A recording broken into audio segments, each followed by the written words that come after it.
দৈন্যভূষণ মুকুট মনে গুরু করুণা মুড়ি তোয়ে ক্ষমা দৈর্য শির মনে নময় মেশ্বরী মতে ভক্তি কুসুম শ্রমণায় বৈ বিষ্ণু পদায় দেবায় কৃপা বেদয়ে নম নম শ্রী গৌরী করুণা মূর্তি কৃপা পূর্ণ কলে বর শ্রী ভক্তি কুসুম বন্দে রাধা কুঞ্জ নিবাসিনম নময় মে বিষ্ণু পাদায় কৃষ্ণ প্রেষিতায় ভূতলে শ্রীমতে ভক্তি সিদ্ধান্ত सरस्वती नमिने कृष्णाय वासुदेवाय हरये परमात्मने प्रणत क्लेशनाशाय श्री गोविंदाय नमो नमः तपेत कांचन गौरांगी राधे वृंदावनेश्वरी वृषभानुसुते देवी प्रणमामि हरि प्रिय महाप्रसाद जननी सर्व सौभाग्य वर्धिनी आदिवेदी गौरानी तमे नमस्ते श्री रूपे श्री सनातन भट्ट रघुनाथ श्रीजीवी गोपाल भट्ट दास रघुनाथ आमी এই ছয় গোসাই করি চরণ বন্দ ছয় গোসাই করি চরণ বন্দ যাহা হতে বিঘ্ন নাশ বিষ্ণ কর ওই আমি করি চরণ বন্দন যাহা কতে বিঘ্ন নাশ বিষ্ণ করি চরণ বন্দন যাহা কতে মিলে বাই কৃষ্ণ প্রেম করি চরণ বন্দন যাহা হতে মিলে বাই কৃষ্ণ প্রেম ওই আমি এই ছয় গোসাই করি চরণ বন্দন যাহা কতে মিলে পাই কৃষ্ণ প্রেম ছয় গোসাই করি চরণ বন্দন যাওতে মিলে পাই কৃষ্ণ প্রেম এই ছয় গোসাই যারো মই তারো দাস তা সবার পদ রেণু মোর পঞ্চগ্রাম ছয় গোসাই যারো মই তারো দাস তা সবার পদ রেণু মোর পঞ্চগ্রাম ও এই ছয় গোসাই যারো মই তারো দাস তা সবার পদ রেণু মোর পঞ্চগ্রাম ছয় গোসাই যারো তারো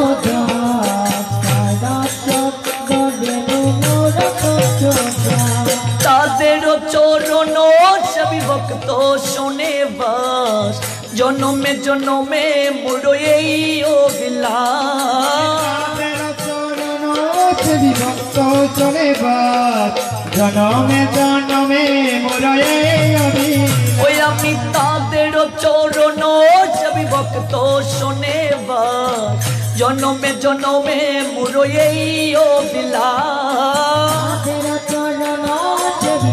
চলে জনমে জনমে ওই অভিলাষ এই ছয় গোসাই প্রভু মোরে করো দয়া চরণে শরণ নিলাম দাও পদ ছায়া ছয় গোসাই প্রভু মোরে করো দয়া চরণে চরণ নিলাম দাও পদ ছায়া এই ছয় গোসাই প্রভু মোরে করো দয়া শরণে শরণ নিলাম দাও পদ ছায়া জয় গোসাই প্রভু মুরে করো দয়া চরণে চরণ নিলাম দাও পদ ছায়া এই জয় গোসাই যবে ব্রজে কৈলাবাস রাধা কৃষ্ণ নিত্য লীলা করিলা প্রকাশ জয় গোসাই যবে ব্রজে কৈলাবাস রাধা কৃষ্ণ নিত্য লীলা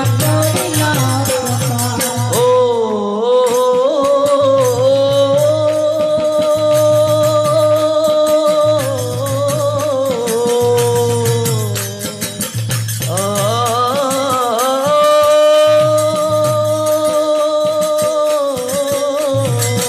এই জয়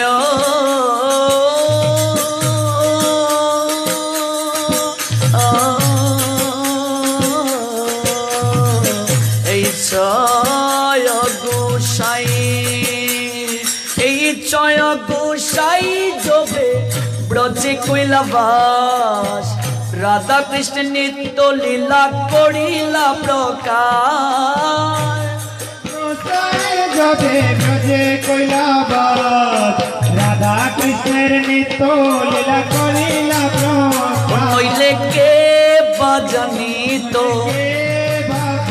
নইলে কে বাজানি তো নইলে কে বাজানি তো বৃন্দাবনের যুগল ভজন কে বাজানি তো বৃন্দাবনের যুগল ভজন কে বাজানি তো বৃন্দাবনের যুগল ভজন কে বাজানি তো নইলে কে বাজানি তো বৃন্দাবনের যুগল ভজন কে বাজানি তো বৃন্দাবনের যুগল ভজন কে বাজানি তো বাজানি তো এই জয় গোসাই যবে ব্রজে কৈলাবাস রাধা কৃষ্ণ নিত্য লীলা করিলা প্রকাশ জয় গোসাই যবে ব্রজে কৈলাবাস রাধা কৃষ্ণ নিত্য লীলা করিলা প্রকাশ মনির আনন্দে বলো হরি ভজ বৃন্দাবন শ্রী গুরু বৈষ্ণব পদে মজাই আমন আনন্দে বলো হরি ভজ বৃন্দাবন গুরু বৈষ্ণব পদে মজাইয়া আনন্দে বলো হরি ভজ বৃন্দাবন শ্রী গুরু বৈষ্ণব পদে মজাই আমন আনন্দে বলো হরি ভজ বৃন্দাবন গৌর বৈষ্ণব পদে মজাইয়া শ্রী গুরু বৈষ্ণব পদ পদ্ম করিয়াস নাম সংকীর্তন কহে নরুত্তম দাস গৌর বৈষ্ণব পদ পদ্ম করিয়া নাম সংকীর্তন কহে নরোত্তম দাস শ্রী গুরু বৈষ্ণব পদ পদ্ম করিয়াস নাম সংকীর্তন কহে নরুত্তম দাস শ্রী গুরু বৈষ্ণব পদ পদ্ম করিয়া নাম সংকীর্তন কহে নরোত্তম দাস শ্রীকৃষ্ণ চৈতন্য প্রভু নিত্যানন্দ শ্রী অদ্বৈত গদাধর শিবাসাদি গৌর ভক্ত বৃন্দ কৃষ্ণ চৈতন্য প্রভু নিত্যানন্দ যোগত কথা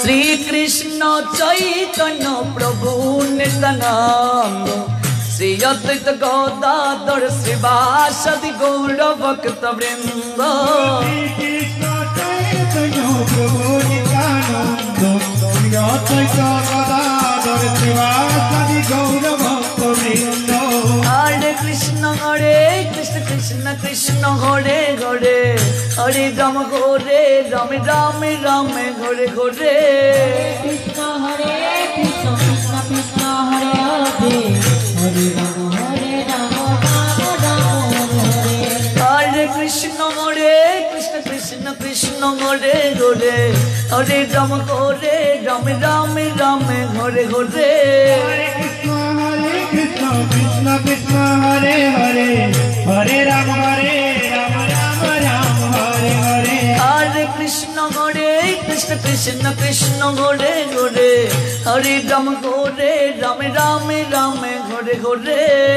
राम राम हरे हरे कृष्ण कृष्ण कृष्ण हरे हरे हरे राम राम राम हरे हरे कृष्ण कृष्ण कृष्ण हरे हरे हरे राम राम राम हरे हरे कृष्ण कृष्ण कृष्ण हरे हरे हरे राम राम राम हरे हरे कृष्ण कृष्ण कृष्ण हरे हरे हरे राम राम राम हरे हरे हरे कृष्ण कृष्ण कृष्ण हरे हरे हरे राम राम राम हरे हरे हरे कृष्ण कृष्ण कृष्ण हरे हरे हरे राम राम राम हरे हरे हरे कृष्ण कृष्ण कृष्ण हरे हरे हरे राम राम राम हरे हरे हरे कृष्ण कृष्ण कृष्ण हरे हरे हरे राम राम हरे हरे हरे कृष्ण कृष्ण कृष्ण हरे हरे हरे राम राम हरे हरे हरे कृष्ण कृष्ण कृष्ण हरे हरे हरे राम हरे राम हरे हरे हरे कृष्ण कृष्ण कृष्ण हरे हरे हरे राम राम हरे हरे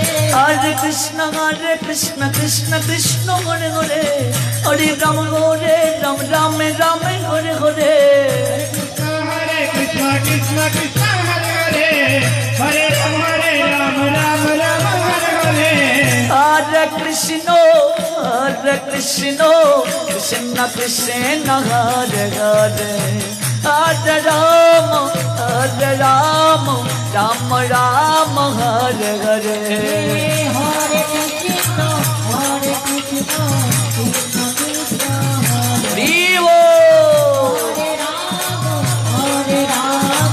राम राम हरे हरे हरे कृष्ण कृष्ण कृष्ण हरे हरे हरे राम हरे हरे कृष्ण कृष्ण कृष्ण हरे हरे हरे राम हरे हरे कृष्ण कृष्ण कृष्ण हरे हरे हरे राम राम हरे हरे हरे कृष्ण कृष्ण कृष्ण हरे हरे राम राम राम हरे हरे जय राधे जय राधे जय राधे जय राधे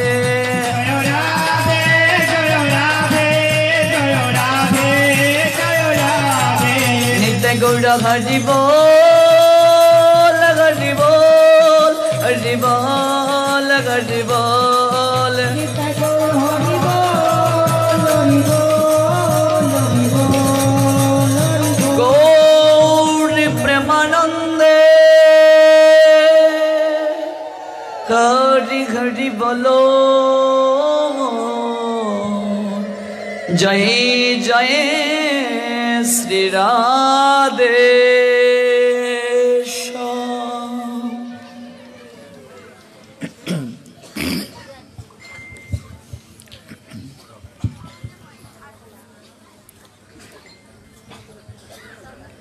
সপ্তাহব্যাপী গৌরকথা আস্বাদনের আজকের এই দ্বিতীয় রজনীতে বহু দূর দূরান্ত থেকে যে সকল ভক্তবৃন্দ অনুগ্রহ করে চরণ দুলিতে অভিষিক্ত করার আকিঞ্চনে এই শ্রীবাস আঙ্গিনায় উপবেশিত হয়েছেন, আপনাদের প্রত্যেকের রাতুল রাঙ্গা চরণে আমি অভাজন আজকের এই দ্বিতীয় রজনীতে ভক্তিপূর্ণ দণ্ডবোধ প্রণাম নিবেদন করছি।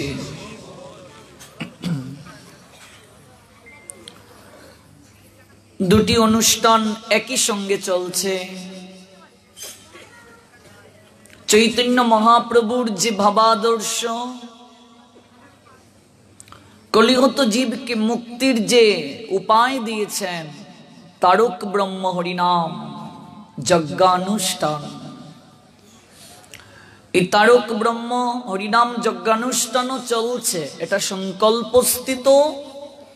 ভাগবত বলছেন, ভাগবতের কথা যখন শুরু হয়ে যায় তখন সমস্ত কার্য গৌণ হয়ে যায়। এমনকি ভাগবতের পাঠের আসরে এসে জপও নিষেধ। যেহেতু আমরা সংকল্প করেছি যে চৈতন্য মহাপ্রভু আবির্ভূত হওয়ার পূর্ব পর্যন্ত প্রত্যহ ব্রাহ্ম মুহূর্ত থেকে রাত 12টা পর্যন্ত আমরা নন স্টপ অর্থাৎ বিরামহীন ভাবে হরে কৃষ্ণ মহামন্ত্র জপ করব। এই জপের মাধ্যমে মহাপ্রভুকে আমন্ত্রণ করব। এই জন্য হরিনাম চলছে। এই সংকল্প না থাকলে ভাগবতের পাঠের আসরে এসে নাম জপ করাটাও অপরাধ। কারণ ভাগবত যখন শুরু হয়ে যায় তখন সমস্ত কার্য গৌণ হয়ে যায়। একেবারে শাস্ত্রীয় যে মত, চৈতন্য মহাপ্রভু যেভাবে আবির্ভূত হলেন, আবির্ভূত হওয়ার পূর্বের অবস্থাটা কি আমরা ধারাবাহিকভাবে শুনব। এই গুদুলি লগনে সবাই গঙ্গা স্নানে গিয়েছিলেন। উলুধ্বনি হরিধ্বনিতে আকাশ বাতাস মুখরিত ছিল। কারণ মহাপ্রভু নিজে হরি নাম করিয়ে এই জগতের বুকে আসলেন। আসার পূর্বেই তিনি হরি নামের একটি কম্পন তৈরি করেছিলেন। এই জন্য হরি নামের মাধ্যমেই তাকে ডাকতে হয়। হরি নামের মাধ্যমেই তাকে ডাকবো। ওই নামের শক্তিতে তিনি স্বয়ং আবির্ভূত হবেন। কারণ নয়ম তিষ্ঠামি বৈকুণ্ঠে, ভগবান বৈকুণ্ঠে নেই, বলছেন আমি বৈকুণ্ঠে থাকি না।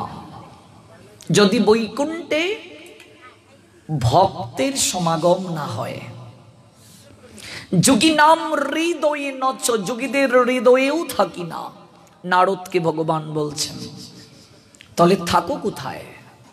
মত ভক্তা যত্র গায়ন্তি, এখানে ভক্তা বহু বচন, আমার ভক্তগণ যেখানে মিলিত হয়ে আমার গুণকীর্তন করেন। এই জন্য কীর্তন চলছে, শ্রবণ কীর্তন। কীর্তন করেন মিলিত হয়ে, এখানে যৌথ বহু বচন, মিলিত হয়ে আমার গুণকীর্তন করেন। আমি সেই স্থানে শ্রীমতী রাধারানীকে নিয়ে বিরাজ করি। এই জন্য ভগবান আবির্ভূত হওয়ার পূর্ব পর্যন্ত এইভাবে অবিরাম হরিনাম প্রত্যহ চলবে। ভোর 4টা থেকে শুরু হয়েছে, রাত 12টা পর্যন্ত চলবে। আবার 1, 2 ঘন্টা বিশ্রাম, 3টায় আবার আমরা জেগে যাব। তারপর স্নান কার্য সমাপন করে মঙ্গলা আরতি হবে। এইভাবে 7 দিন ব্যাপী চলবে। আপনারা যারা মঙ্গলা আরতিতে অংশগ্রহণ করতে চান অবশ্যই আপনারা অনুগ্রহ করে আসতে পারেন। এটা অত্যন্ত গুরুত্বপূর্ণ মঙ্গলা আরতি।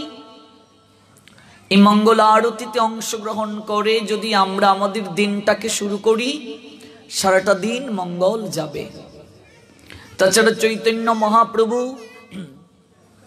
কলিযুগ পাবন অবতার আমরা যদি ব্রত করে, অর্থাৎ মহাপ্রভু আসার পূর্ব পর্যন্ত যদি ব্রত নেই, যে প্রভু আসার পূর্ব পর্যন্ত আমরা এইভাবে সাধনা করব, তাহলে চৈতন্য মহাপ্রভুর অশেষ এবং বিশেষ কৃপা লাভ যে হবে তাতে কোনো সন্দেহ নেই, কোনো সন্দেহ নেই। এটা অত্যন্ত সৌভাগ্য আমাদের জন্য যে আমরা মহাপ্রভুর আবির্ভাব তিথির প্রারম্ভিকায় এই সুযোগটা পেলাম। আমরা 536তম আবির্ভাব আমরা এইভাবে পালন করার সৌভাগ্য পেয়েছি। এটা আমাদের জন্য সৌভাগ্য, শুধু সৌভাগ্যই নয়, পরম সৌভাগ্য। পরম শব্দের অর্থ হচ্ছে শ্রেষ্ঠ, যার উপরে আর কোনো সৌভাগ্য হতে পারে না। এই অনলাইনের মাধ্যমে যারা দেশ এবং দেশের বাহির থেকে প্রোগ্রামটি দেখছেন, যুক্ত হয়েছেন, আপনাদেরকেও কৃতজ্ঞতা জ্ঞাপন করছি, দণ্ডবোধ প্রণাম নিবেদন করছি। যারা সরাসরি আসতে পারেননি, অনলাইনের মাধ্যমে সাধুসঙ্গ করছেন এবং ব্রত সহকারে যদি অনলাইনের মাধ্যমেও এই 7 দিন ব্যাপী গৌর কথা শ্রবণ করেন, তাতেও মঙ্গল হবে। জপ যজ্ঞে আমার ডান পাশে আছেন শ্যামসুন্দর প্রভুজি, উনি আসছেন হবিগঞ্জ জেলার মাধবপুর উপজেলার মনতলা সংলগ্ন ভবানীপুর থেকে।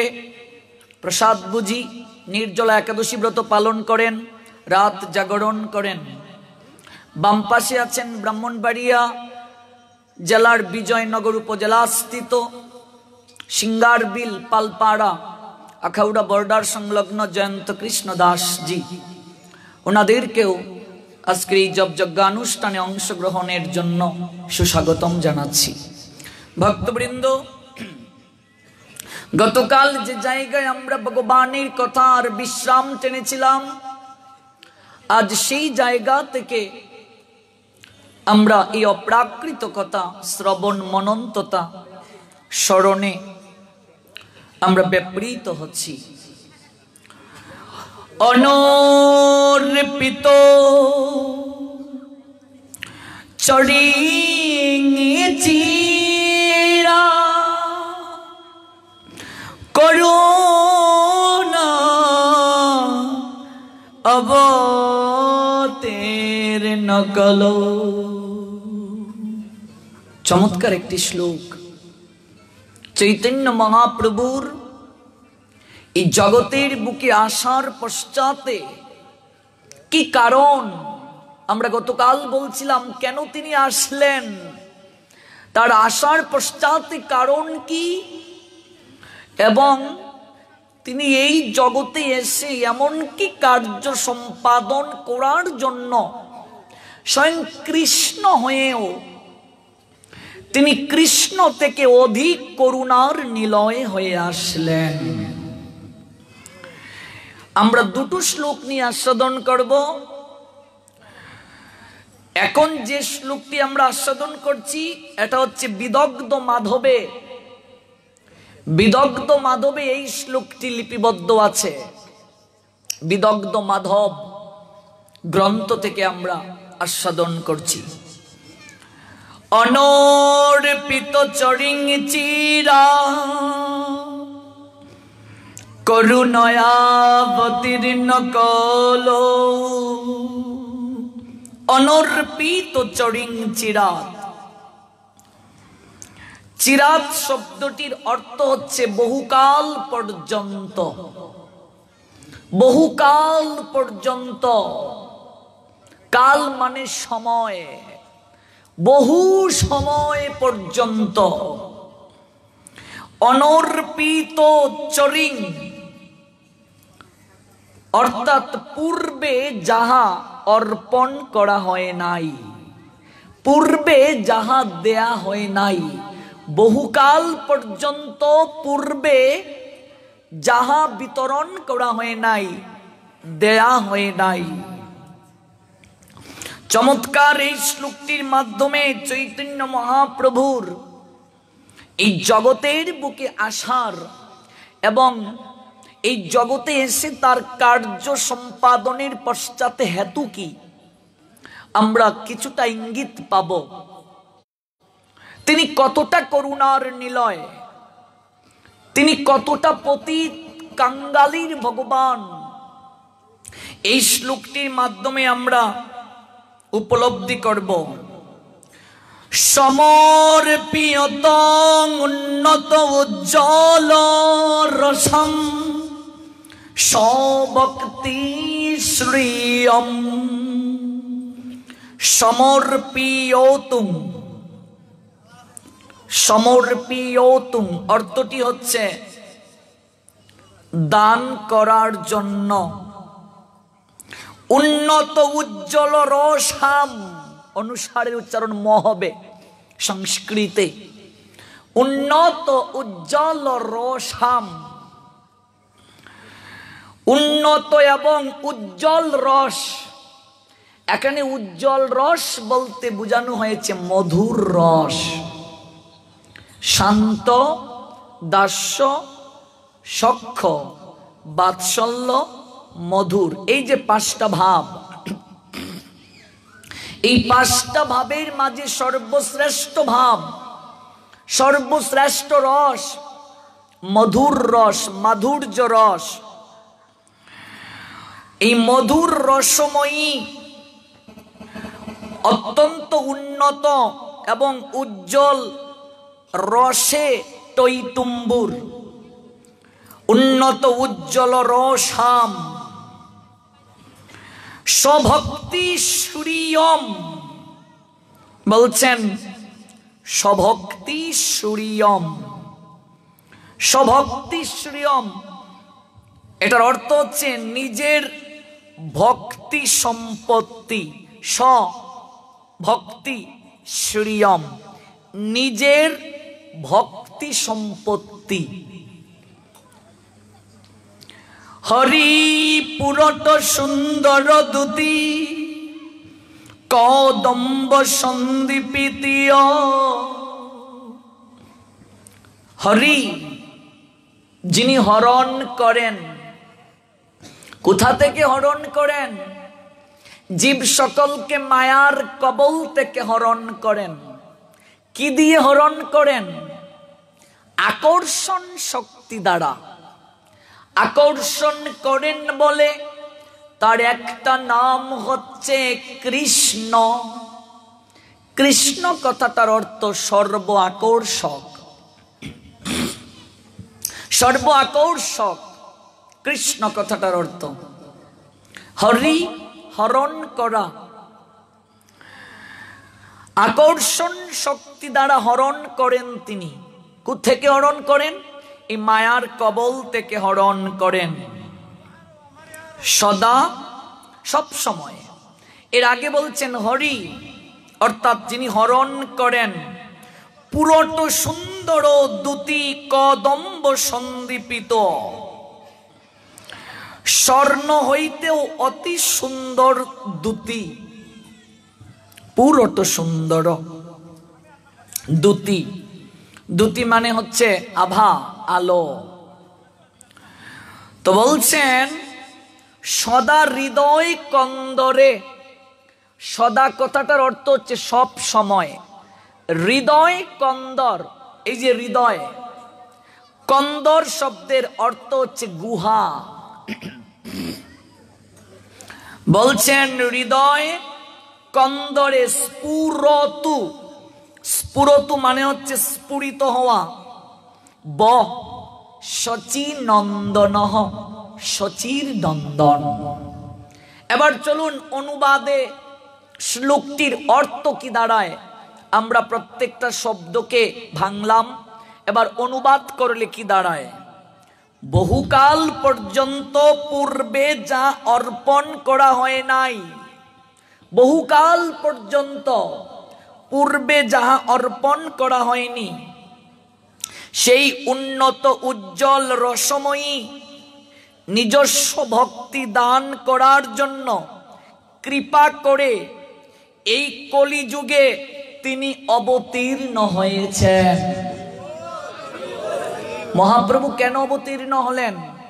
বহুকাল পর্যন্ত যে নিজস্ব ভক্তি সম্পত্তি দান করা হয় নাই। অনেক ব্যাখ্যা, 7 দিন ব্যাখ্যা করলে এই শ্লোক শেষ হবে না। নিজস্ব ভক্তি সম্পত্তিটা কি এটা জানবো আমরা। বলছেন সেই উন্নত উজ্জ্বল রসময়ী নিজস্ব ভক্তি সম্পত্তি বহুকাল পর্যন্ত যা দান করা হয় নাই। সত্য ত্রেতা দাপরের ন্যায় বহুকাল পর্যন্ত ভগবান শ্রীকৃষ্ণ তার ভক্তি সম্পত্তি দান করেন নাই। সত্য ত্রেতা এবং দাপর এই যে 3টা যুগ, এই 3 যুগে ভগবান কৃষ্ণ তার ভক্তি সম্পত্তি কাউকে, নিজের ভক্তি সম্পত্তি কাউকে দান করেন নাই। সত্য ত্রেতা দাপর এই 3 যুগে কেন দান করেননি? তার কারণ হচ্ছে দান করার প্রয়োজন ছিল না। প্রয়োজন ছিল না। সত্য যুগের মানুষের আয়ুষ্কাল ছিল 17,28,000 বছর। মানুষ সত্য যুগে 1 লক্ষ বছর বাঁচতে পারত। ধর্ম 4টা পা নিয়ে পরিভ্রমণ করতেন। সত্য যুগে প্রায় সবাই, প্রায় শব্দটা আছে, প্রায় সবাই ধার্মিক, সবাই সত্য কথা বলতেন। সেই যুগে মানুষ 1 লক্ষ বছর যেহেতু বাঁচতে পারত, 1000 বছরের উপর ধ্যান করে, ভগবান শ্রীহরির ধ্যান করে তারা কাটিয়ে দিত। ধ্যান ছিল যুগ ধর্ম। প্রাণায়ামের মাধ্যমে বায়ুকে সেবন করে, প্রাণায়ামের মাধ্যমে বায়ুকে সেবন করে, প্রাণায়াম এবং বায়ুকে সেবন করে 1000 বছর না খেয়ে ভগবান শ্রীহরির আরাধনা করত তারা। সদা সত্য কথা সবাই বলতো, ছল ছাতুরি ছিল না। মানুষের আয়ু যেমন ছিল, মানুষের বুদ্ধি তেমন ছিল। আয়ু, বুদ্ধি, স্মরণ শক্তি, ব্রহ্মচর্য ব্রত পালনের কৌশল সমস্ত কিছু ছিল। কায় মনোবাক্যে মানুষ ভগবান শ্রীহরির আরাধনা করতেন সত্যযুগে। সত্যযুগের মানুষেরা ভগবান শ্রীহরির সঙ্গে যুক্ত হওয়ার নিমিত্তে তাদের অর্ধেক জীবন অপচয় করে নিতেন। সত্যযুগের পর যখন ত্রেতা যুগ আসলো, যুগের আয়ুষ্কাল কমে গেল 4,32,000 বছর। 17,28,000 বছর থেকে যুগের আয়ুষ্কাল কমে দাঁড়ালো 4,32,000 বছর। অর্থাৎ ত্রেতা যুগে আয়ুষ্কাল হলো যুগের 12,96,000 বছর। মানুষের আয়ু ছিল 10,000 বছর। অর্থাৎ 1 লক্ষ বছর থেকে কমে 10,000 বছর আসলো ত্রেতা যুগে। ধর্মের 4টা পার মাঝে 1টা পা ভেঙ্গে গেল। 100 জনের মাঝে 75 জন প্রায় ধর্মকে যাজনে ব্যাপৃত ছিল, আর 25 জন ছিল আসরিক ভাব সম্পন্ন। সেই ত্রেতা যুগে মানুষ যাগ যজ্ঞাদি প্রতিপালন করত। যজ্ঞানুষ্ঠান ছিল মূল অনুষ্ঠান। যজ্ঞ, যজ্ঞ ভগবানের সন্তুষ্টি বিধানের জন্য।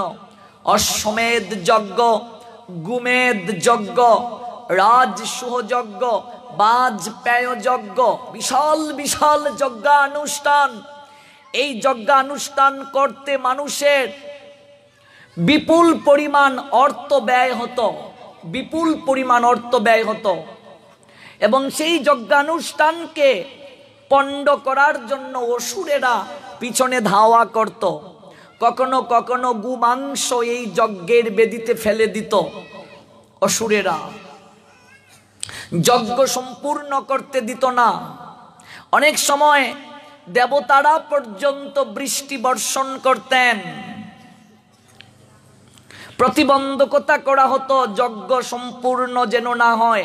এত এত টাকা ব্যয় করে যজ্ঞ আয়োজন করা হতো, অনেক সময় সেই যজ্ঞ পর্যন্ত সম্পূর্ণ হতো না। ত্রেতা যুগে, ওই ত্রেতা যুগের পর আসলো দাপর যুগ। যুগের আয়ুষ্কাল আরো 4,32,000 বছর কমে গেল, 12,96,000 বছর থেকে কমে দাঁড়ালো 8,64,000 বছর। মানুষের আয়ু 10,000 বছর থেকে কমে দাঁড়ালো 1,000 বছর। ধর্ম অধর্ম সমান সমান, 50 জন ধার্মিক, 50 জন অসুর প্রকৃতির দাপর যুগে। ধর্মের 4টা পার মাঝে ওই দাপরে এসে 2টো পা ভেঙে গেল। মানুষ তখন পূজা পার্বণের প্রতি ঝুঁকতে শুরু করলো। পূজা পার্বণই ছিল ওই দাপরের উদ্ধারের প্রক্রিয়া, পরিচর্যা, আমরা যাকে শাস্ত্রে পাই। তখন পূর্ণ ভগবান কৃষ্ণ জগতে আসলেন। আজ থেকে 5,000 বছর আগে যে দাপর যুগ, ওই দাপর যুগে পূর্ণ ভগবান কৃষ্ণ আসলেন। সত্য, ত্রেতা, দাপর, কলি, এই 4টা যুগ যখন 71 বার ঘুরে তখন তাকে এক দিব্য যুগ বলা হয়। এক দিব্য যুগে পূর্ণ ভগবান কৃষ্ণ জগতের বুকে একবার আসেন। পূর্ণ ভগবান কৃষ্ণ, তার আগে কখনো পূর্ণ ভগবান স্বয়ং ভগবান আসেন না। আমরা আজ থেকে 5,000 বছর আগে যে দাপর যুগটি পেলাম, সেই যুগে পূর্ণ ভগবান কৃষ্ণ আসলেন, স্বয়ং ভগবান কৃষ্ণ আসলেন। ওই দাপরের পর আমরা যে যুগে বসবাস করছি, কলিযুগ। আমরা শ্লোকটাতে পেলাম বহুকাল পর্যন্ত পূর্বে যা অর্পণ করা হয় নাই, সেই উন্নত উজ্জ্বল রসময়ী নিজস্ব ভক্তি সম্পদ, সত্য, ত্রেতা, দাপর, এই 3 যুগে এই উজ্জ্বল নিজস্ব ভক্তি আভা জগৎ জীবকে দান করার প্রয়োজন ছিল না। লীলা পুরুষোত্তম ভগবান কৃষ্ণ যখন জগতে আসলেন, তিনি যখন বৃন্দাবন লীলা সমাপন করে 9 বছর 7 মাস পর্যন্ত তিনি গোপাল চম্পুর ভাষ্য অনুযায়ী তিনি বৃন্দাবনে লীলা বিলাস করলেন ভগবান কৃষ্ণ 9 বছর 7 মাসের কিছুটা উপরে। তারপর কর্তব্য সম্পাদনের নিমিত্তে বৃন্দাবন ছেড়ে চলে যান ভগবান কৃষ্ণ। অক্রূরের রথে চড়ে মথুরাতে যান কর্তব্য সম্পাদনের জন্য। তারপর দ্বারকা লীলা করেন। ওই ভগবান কৃষ্ণ দ্বারকাতে একদিন তিনি রাজভবনে বিশ্রাম নিচ্ছেন। ঠিক সেই সময়ে দেবর্ষি নারদ তিনি ভগবান গোবিন্দের সঙ্গে সাক্ষাৎ করার নিমিত্তে তিনি দ্বারকার উদ্দেশ্যে গমন করলেন। দেবর্ষি নারদ, যার বিনায় সর্বদা ভগবানের নাম ধ্বনিত হয়, নারদের বিনায় 9টা তার রয়েছে। এই 9টা তার হচ্ছে নববিধা ভক্তির প্রতীক। শ্রবণ কীর্তন শরণ বন্ধন পাদ সেবন দাসরে পূজন সখীজন আত্মনিবেদন গোবিন্দ দাস অবিলাস হরে। 9 তার মানে নববিধা ভক্তির প্রতীক। স্বর্গ মর্ত পাতাল তিনটা লোকে বিনা অনুমতিতে তিনি গমন করতে পারেন, অনুমতির আবশ্যকতা নেই। দেবর্ষি নারদ এক জায়গায় তিনি বেশিক্ষণ অবস্থান করেন না, তার পিছনে একটা কারণ আছে, একটা অভিসম্পাতও আছে। তাছাড়া মায়ায় গ্রাস করতে পারে, এটার পিছনে এটাও আরেকটা কারণ। তার ছুটে চলার পিছনে একটা মুখ্য কারণ হচ্ছে জগৎ জীবকে লীলা করে শিক্ষা দেওয়া। এই জন্যই তিনি ছুটে চলেন, এই জায়গা থেকে আরেক জায়গা ছুটে চলেন দেবর্ষি নারদ জগৎ জীবকে শিক্ষা দেওয়ার জন্য। এই নারদ যখন তিনি বৈকুণ্ঠ থেকে দ্বারকায় আসবেন, তখন তিনি প্রথমধ্যে অলুক্ষণ কুলক্ষণ পরিলক্ষিত করলেন। দেখলেন রাজায় রাজায় ঝগড়া করছে। এটা দাপরের শেষ প্রান্তের কথা বলছি, যে লীলা সাধন করছি দাপরের শেষ প্রান্তের কথা। রাজায় রাজায় ঝগড়া করছে, প্রজা রাজাকে মানছে না। দেবতায় দেবতায় ঝগড়া করছে, ঠাকুরে ঠাকুরে ঝগড়া করছে, কেউ কাউকে মানছে না। শৃঙ্খলা নষ্ট হয়ে যাচ্ছে, পরম্পরা নষ্ট হয়ে যাচ্ছে, কেউ কাউকে মানছে না। এহেন অলুক্ষণ কুলক্ষণ দর্শন করে দেবর্ষি নারদ ব্যথিত হলেন। দ্বারকায় ফিরে গিয়ে ভগবান শ্রী গোবিন্দকে দণ্ডবৎ প্রণাম নিবেদন করে বলছেন, প্রভু আমি তোমার চরণ দর্শন করার জন্য এসেছি, কিন্তু আমি প্রতিমধ্যে যাহা দর্শন করেছি, আমি যে অলুক্ষণ কুলক্ষণ দর্শন করেছি, তাতে আমার মন বলছে তুমি অচিরেই তুমি লীলা সংবরণ করে চলে যাবে, তুমি অচিরেই লীলা সংবরণ করে চলে যাবে, তুমি বেশি দিন আর জগতে লীলা করবে না। তুমি যখন চলে যাবে লীলা সংবরণ করে, আমার আরো মন বলছে এই যদু বংশ পর্যন্ত ওরাও টিকে থাকবে না, ওদেরও বিনাশ হবে। এবার তুমি যে চলে যাবে, তুমি চলে গেলে কলিযুগের সূচনা হবে, ঘুর কলি। আমি যে অলুক্ষণ কুলক্ষণ দেখলাম, এই জগৎ সংসারী জীবের গতি কি হবে? এই জগৎ সংসারী জীব কি করে উদ্ধার পাবে? তুমি যদি চলে যাও, এই সংসারী জীব কেমন করে উদ্ধার পাবে? ও প্রভু, আমার হৃদয় মাঝে জানতে বড় আগ্রহ, তুমি একটিবার কৃপা করে বলো। আমি যা দর্শন করেছি, রাজায় রাজায় ঝগড়া করছে, রাজায় প্রজায় ঝগড়া করছে, কেউ কাউকে মানছে না, দেবতায় দেবতায় ঝগড়া করছে।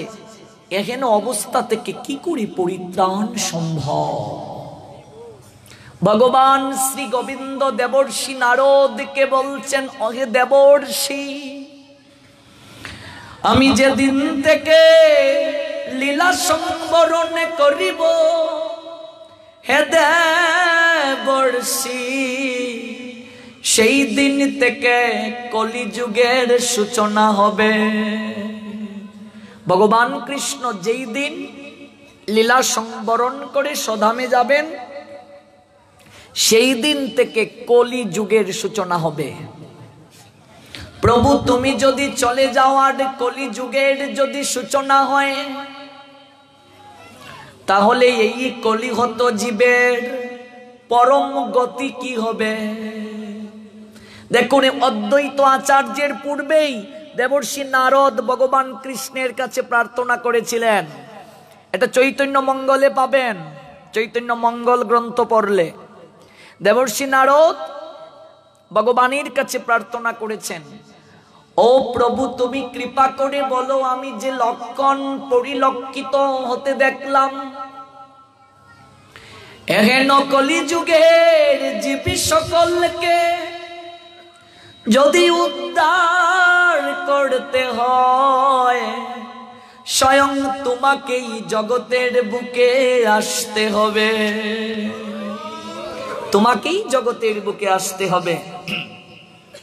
প্রভু আমি তোমার চরণে নিবেদন করছি, তুমি কৃপা করে আবির্ভূত হইও। আমি তোমার চরণ নিবেদন করছি। ভগবান কৃষ্ণ দেবর্ষি নারদের আরাধনায় প্রার্থনায় সন্তুষ্ট হয়ে বলছেন, হে দেবর্ষি, আমি তোমার প্রার্থনায় সন্তুষ্ট হয়েছি, আমি তোমাকেও লীলার সুযোগ দেব। অহে দেবর্ষি, তুমি এই লীলায় পুষ্টি সাধনের জন্য তুমি শ্রীবাস পণ্ডিত হয়ে জন্ম নেবে। ওই দেবর্ষি নারদ হয়ে কলিযুগে শ্রীবাস পণ্ডিত হয়ে আসলেন। দেবর্ষি নারদ শ্রীবাস পণ্ডিত হলেন। যে শ্রীবাস পণ্ডিতের জন্মস্থান আমাদের বাংলাদেশ পূর্ববঙ্গ অর্থাৎ সিলেটের বিয়ানীবাজার উপজেলার পঞ্চখণ্ডে। দেবর্ষি নারদ কলিযুগে আমাদের সিলেটে জন্ম নিলেন। গতকাল বলছিলাম না যে আমরা পূর্ববঙ্গবাসী এতটা সৌভাগ্যবান, বিশেষ করে আমরা সিলেটবাসী। হরে কৃষ্ণ মহামন্ত্র পশ্চিমবঙ্গের পূর্বেও আমরা পেয়েছি। পশ্চিমবঙ্গবাসী আমাদের পূর্বে হরিনাম পায় নাই, আমরা প্রথম পেয়েছি। চৈতন্য মহাপ্রভুর কৃপা পশ্চিমবঙ্গের চেয়ে আমরা প্রথম পেয়েছি, নামের কৃপা। যদিও মহাপ্রভু গঙ্গাকে অবলম্বন করে তিনি আবির্ভূত হলেন নবদ্বীপে। নবদ্বীপে আবির্ভূত হলে কি হয়েছে, কিন্তু হরিনামের কৃপা ওই নবদ্বীপবাসীর চেয়ে আমরা সিলেটবাসী সর্বপ্রথম পেয়েছি। কিভাবে পেলাম সেই লীলাই আজ শ্রবণ করাবো। আমরা কি করে পেলাম? পশ্চিমবঙ্গের পূর্বে আমরা পূর্ববঙ্গ সিলেটবাসী এবং এই সমস্ত পূর্ববঙ্গবাসী আমরা হরিনামের কৃপা প্রথম কিভাবে পেলাম? দেবর্ষি নারদ শ্রীবাস হয়ে আসলেন। তাছাড়া আরো অনেক কারণ আছে। এই মহাপ্রভুকে জগতের বুকে আসার পরের শ্লোকটা থেকে আমরা জানব এই মহাপ্রভু কেন জগতের বুকে আসলেন। আমরা শুনছিলাম বহুকাল পর্যন্ত পূর্বে যা অর্পণ করা হয় নাই সেই উন্নত উজ্জ্বল রসময়ী নিজস্ব ভক্তি সম্পদ দান করার জন্য ভগবান কৃষ্ণ দেখলেন কলিহত জীবের মানুষের আয়ু কম হবে। আমরা দাপর যুগে দেখলাম 1000 বছর মানুষ বাঁচতে পারত। যুগের আয়ুষ্কাল ছিল 8,64,000 বছর। কিন্তু এই কলি যুগে যুগের আয়ুষ্কাল আরো 4,32,000 বছর কমে গেল। 8,64,000 বছর থেকে যুগের আয়ু কমে দাঁড়ালো 4,32,000 বছর। যুগের আয়ুষ্কাল কমে গেল। ইকুটা একটু কমিয়ে দাও রিভাবটা। 4,32,000 বছর। মানুষের কলিযুগে নির্ধারিত কোনো আয়ু নাই। কলিযুগের মানুষের নির্ধারিত কোনো আয়ু নাই। যে কোনো সময় কলিযুগের মানুষেরা মরে যাবে। দাদুর আগে নাতি মরবে, মায়ের আগে মেয়ে মরবে। এ যুগের নাম কলি। যে কোনো সময় মানুষ হবে বলি। কলি শব্দটার অর্থ হচ্ছে অফুটন্ত, অপ্রকাশিত। ভক্তি জ্ঞান বৈরাগ্য এই যুগে প্রকাশিত হয় নাই। এই যুগে প্রকাশিত হয় নাই ভক্তি জ্ঞান বৈরাগ্য। যে কোনো সময় কলিযুগের মানুষেরা মরে যাবে। তাদের নির্ধারিত কোনো আয়ু নাই। কলিযুগের লক্ষণটা কিভাবে হবে? বলছেন এই কলিযুগে আঘাতে ঘাট হবে, আপথে পথ হবে, যা কখনো কল্পনা করা হয় নাই তাও হবে।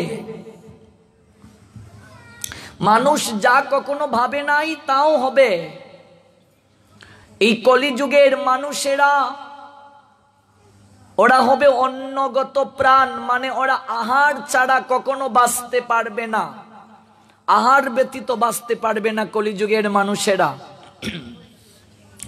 ওরা হবে জুনিগত মন, মানে কামনায় ওদের সর্বাঙ্গ ভরপুর থাকবে, কামনায় তাড়িত করবে পিছন থেকে ওদেরকে, কামনা রূপ কালো সর্প পিছন থেকে তাড়িত করবে ওদেরকে কামনা।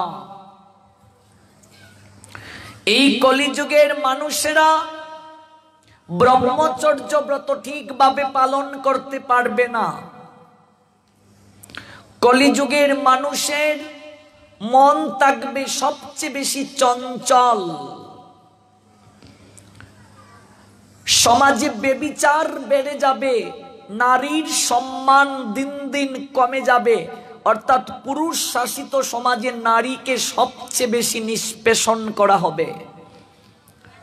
গোমাতার অত্যাচার করা হবে, অবমূল্যায়ন করা হবে গোমাতাকে। তারপর গুরুদেবের আইন শিষ্য ঠিকভাবে পালন করবে না, গুরুদেবের কথা শুনবে না। কলিযুগে 100 জনের মাঝে 75 জন মানুষ এই রকম আচরণ করবে, যে লক্ষণগুলোর কথা বলছি, আর 25 জন আপনাদের মতো ভক্ত বৈষ্ণব যারা ধর্মকে রক্ষা করবে। 100 জনের মাঝে 75 জন থাকবে ধর্মের বিপক্ষে,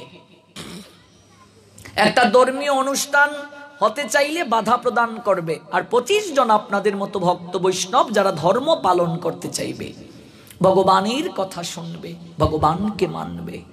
100 জনের মাঝে 25 জন, সংখ্যায় খুবই কম।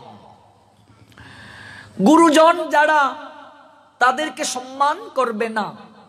পিতামাতা সবচেয়ে বেশি লাঞ্ছিত হবে, বঞ্চিত হবে। পিতামাতাকে সন্তান সম্মান করবে না, ভালোবাসবে না। প্রায় 75% পরিবারেই তা হবে। পিতামাতা যতটুকু সম্মান প্রাপ্তির কথা, তার চেয়ে বেশি সম্মান করবে শ্বশুর শাশুড়িকে। মা বাবাকে যতটুকু সম্মান করার কথা, তার চেয়ে বেশি সম্মান করবে শ্বশুর শাশুড়িকে, ভালোবাসবে। এটা কলিযুগের লক্ষণ। বিভিন্ন আচার্যগণ মহাজনগণ বিভিন্ন জায়গায় এগুলো বিস্তারিত বলে গিয়েছেন। তাহলে শ্বশুর শাশুড়িকে কি সম্মান করা উচিত নয়? নিশ্চয়ই উচিত। শ্বশুর শাশুড়িকেও মায়ের মতো বাবার মতো সম্মান করতে হবে, ভালোবাসতে হবে, কিন্তু নিজের জন্মদাতা মা বাপকে অবমূল্যায়ন করে নয়। শ্বশুর শাশুড়িকেও মা বাবার মতোই সম্মান করতে হবে, সেবা করতে হবে, ভালোবাসতে হবে, কিন্তু নিজের জন্মদাতা পিতা মাতাকে অবমূল্যায়ন করে নয়। ভাই বোন যতটা ভালোবাসা পাওয়ার কথা, তার চেয়ে বেশি ভালোবাসা পাবে শ্যালক শালিকা, সবচেয়ে বেশি ভালোবাসা পাবে। ভাই বোন যতটা ভালোবাসা পাওয়ার কথা, তার চেয়ে বেশি শ্যালক শালিকা পাবে। এবং শাস্ত্র আরো বলছে, এই কলিযুগের পুরুষেরা 75% পুরুষেরা বউয়ের কথায় চলবে। চমৎকার ভাবে একটা কবিতা লেখা হয়েছে কলিযুগের লক্ষণে। সারাদিন গাল মন্দ, দিনেও যদি লাগে দ্বন্দ্ব, নিদ নাই সুপুত্রেরও, রাতে যদি না পায় বউয়ের গন্ধ। এটা কলিযুগের লক্ষণ। 75% পুরুষেরা এরকম হবে, বউয়ের কথা ছাড়া চলবে না, বউ শাসিত সংসার। তাহলে কি বউয়ের মূল্যায়ন করবে না? নিশ্চয়ই করবে। যেদিন থেকে আপনি বিবাহ বন্ধনে আবদ্ধ হলেন, সেই দিন থেকে আপনার স্ত্রী অর্ধেক অঙ্গের অধিকারিণী হলেন। অর্থাৎ কোনো কাজ করতে গেলে স্ত্রীকে শেয়ার করা, এটা সপ্ত প্রদক্ষিণ দিয়ে যেদিন আমরা বিয়ে করেছিলাম 7 পাকে, সেই দিন আমরা অগ্নিকে সাক্ষী রেখে কথা দিয়েছি যে আজ থেকে আমার সমস্ত দায়িত্ব অর্ধেক তোমাকে দিলাম এবং যা করব তুমি আমি মিলেই করব। কিন্তু যতটুকু স্ত্রীর প্রাপ্য মর্যাদা ততটুকু তো অবশ্যই দিতে হবে, কিন্তু ওই প্রাপ্য মর্যাদা দিতে গিয়ে যেন পুরুষ তার ব্যক্তিত্বকে বিসর্জন না করে, এটা হচ্ছে শাস্ত্রের কথা। এই জন্য কলিযুগের লক্ষণ প্রসঙ্গে একজন কবি একটা কবিতা লিখলেন, সারাদিন গালমন্দ দিনেও যদি লাগে দ্বন্দ্ব। সারাদিন যদি গালমন্দ করে এবং দ্বন্দ্ব মানে ঝগড়া, ঝগড়াও যদি করে, বউ ছাড়া বুঝবে না। নিদ নাই সুপুত্রেরও, নিদ মানে ঘুম, রাতে যদি না পায় বউয়ের গন্ধ। এটা হচ্ছে কলিযুগের লক্ষণ। এই যে এত অল্পই শুনলাম, আরো অনেক আছে। ভাগবত তো কলিযুগের লক্ষণ প্রসঙ্গে আরো অনেক কিছু বলছেন। কলিযুগে প্রকৃত ভজন অত্যন্ত কঠিন, প্রকৃত ভজন করা অত্যন্ত কঠিন।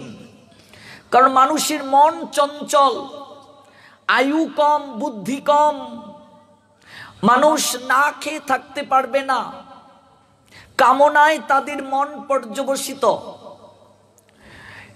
এই যে কলিযুগ অত্যন্ত দোষের আকর, চারিদিকে দোষ আর দোষ। বলছেন 4 ভাগের মাঝে 3 ভাগই দোষ, 1 ভাগ কেবল কলিযুগের গুণ রয়েছে। 4 ভাগের মাঝে 3 ভাগই দোষ। আমরা এহেন যুগে জন্ম নিলাম, এত দোষের যুগে। এবার ভাগবত বললেন, এবার আসল রহস্য শুনো। যদিও 4 ভাগের মাঝে 3 ভাগ দোষ, কিন্তু এই যুগের মহান একটা গুণ রয়েছে। এই গুণের কারণে বাকি 3 ভাগ দোষ পিছনে পড়ে গেছে। 4 ভাগের মাঝে 3 ভাগই তো দোষ, ওই 3 ভাগ দোষ পিছনে পড়ে গেছে 1 ভাগ গুণের কারণে। ওই গুণটা কি? এটাই তো আসল রহস্য। ভগবান কৃষ্ণ দেখলেন এই কলিযুগ অত্যন্ত দোষের আকর হবে, ধর্ম জ্ঞান বৈরাগ্য এই যুগে অপ্রকাশিত থাকবে, ঘুমন্ত থাকবে, সুপ্ত অবস্থায় থাকবে। ধর্ম জ্ঞান বৈরাগ্য, কারণ কলি শব্দটার অর্থই হচ্ছে অফুটন্ত, অপ্রকাশিত। কলি মানে অফুটন্ত, অপ্রকাশিত। এই যুগে ভক্তি জ্ঞান বৈরাগ্য কখনো প্রকাশিত হয় নাই। ভক্তি জ্ঞান বৈরাগ্য প্রকাশিত হয় নাই। এহেন কলিহত জীবকে কেমন করে উদ্ধার করা যায়? এহেন কলিহত জীবের উদ্ধার কিভাবে হবে? এহেন কলিহত জীবের পরিত্রাণ কিভাবে সম্ভব? তাই ভগবান এহেন কলিহত জীবকে উদ্ধার করার জন্য ভগবান এক বিশেষ কৌশলকে অবলম্বন করলেন। বিশেষ কৌশল অবলম্বন করলেন। ওই কৌশলটা কি?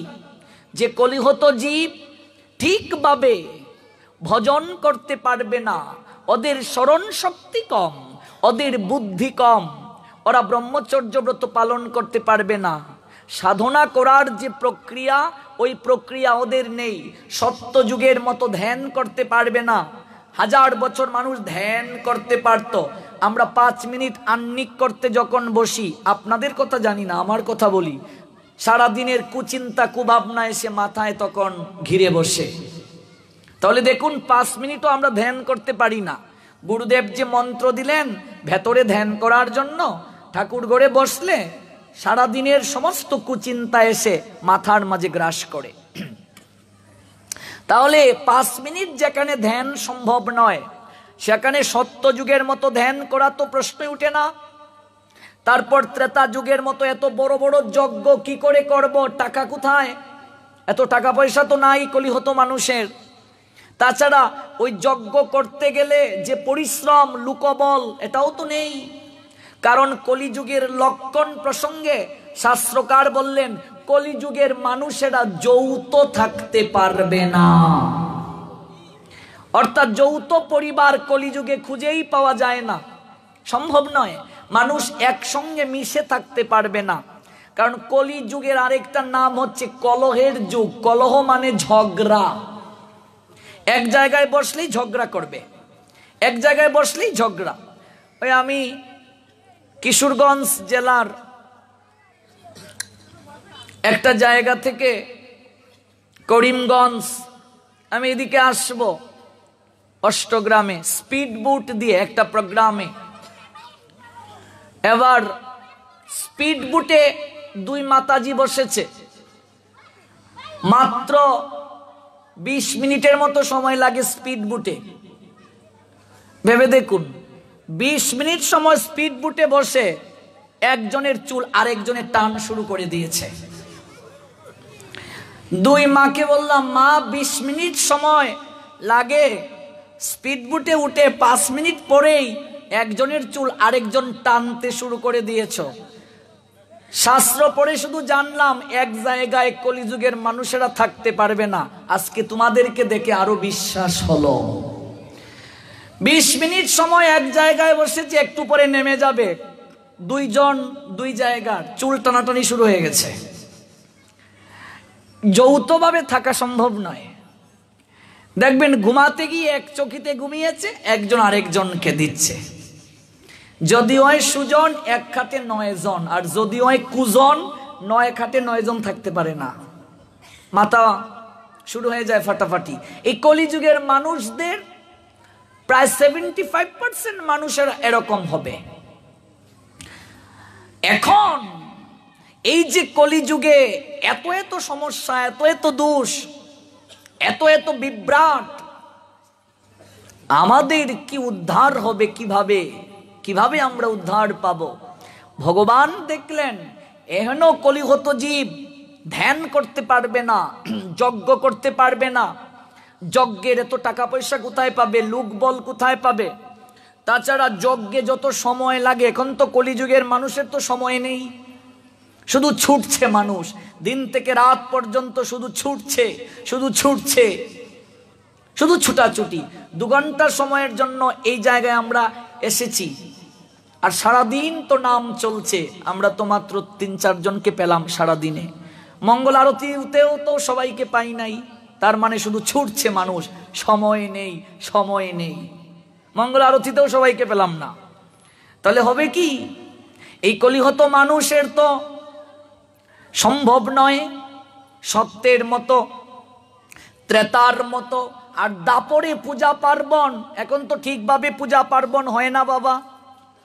কারণ পূজার মণ্ডপে, এই যে সরস্বতী পূজা গেল, যেভাবে পূজার মণ্ডপে ডিজে ডিজে, পূজার মণ্ডপ মনে হয় যেন এটা পার্টি চলছে, নর্তকীর নর্তনশালা। যে জায়গায় মানুষ গিয়ে আত্মশুদ্ধি পাবে, নিজের অপরাধ মার্জনা চাইবে ভগবানের কাছে, ওই মন্দির যদি ডিজে পার্টি হয়ে যায়, তাহলে মানুষ গিয়ে কোন জায়গায় অপরাধ স্খলন করবে?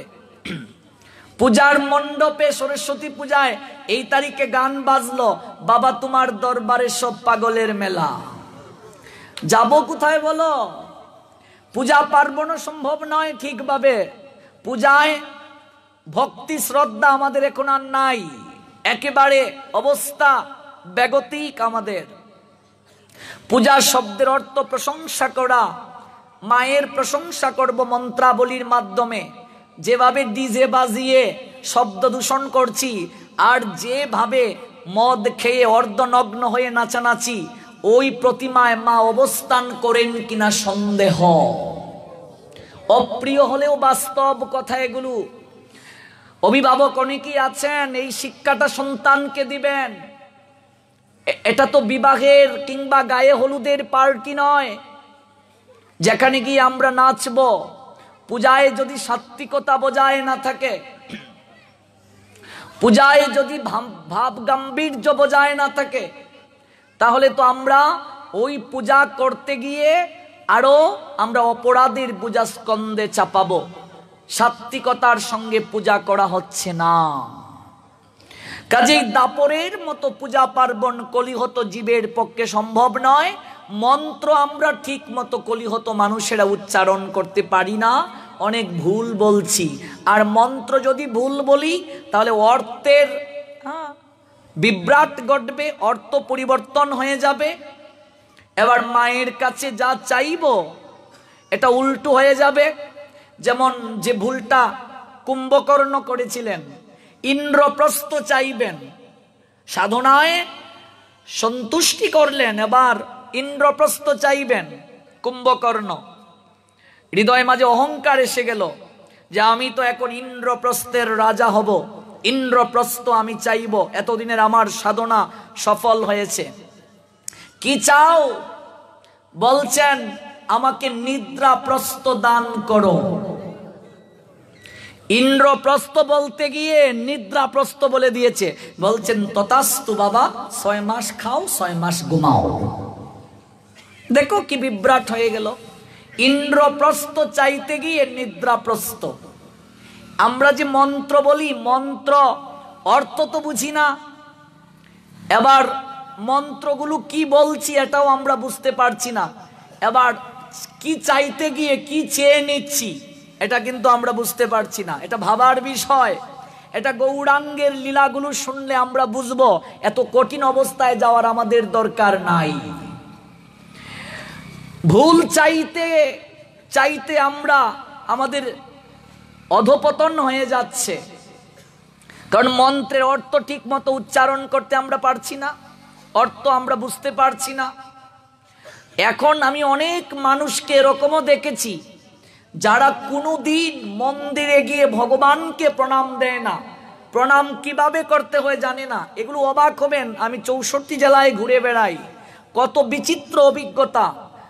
অনেক শিক্ষিত মানুষেরা আছে যারা মন্দিরে গিয়ে প্রণাম পর্যন্ত ভগবানকে দেয় নাই, এরকম মানুষও আছে এখনো।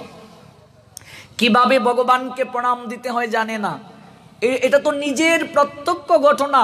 মাস্টার্স পড়ুয়া ছেলে বিয়ে করতে বসেছে, ঠাকুরদা মন্ত্র বলছেন নম, সে বলছে নম বিষ্ণুর নম, বিষ্ণুর নম। এক পর্যায়ে ঠাকুরদা বলছেন জলে হাত দাও। মাস্টার্স পড়ুয়া ছেলে ভাবছে এইটাও মন্ত্র, কয় জলে হাত দাও।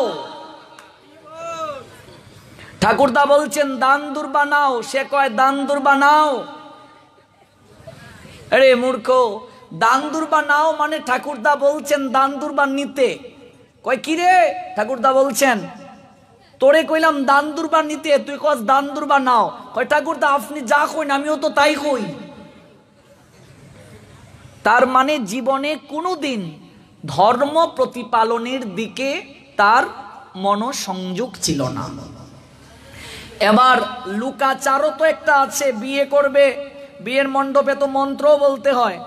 এই লুকাচারের জন্য বিয়ে করতে বসেছে, ঠাকুরদা বলে জলে হাত দাও, সে কয় জলে হাত দাও।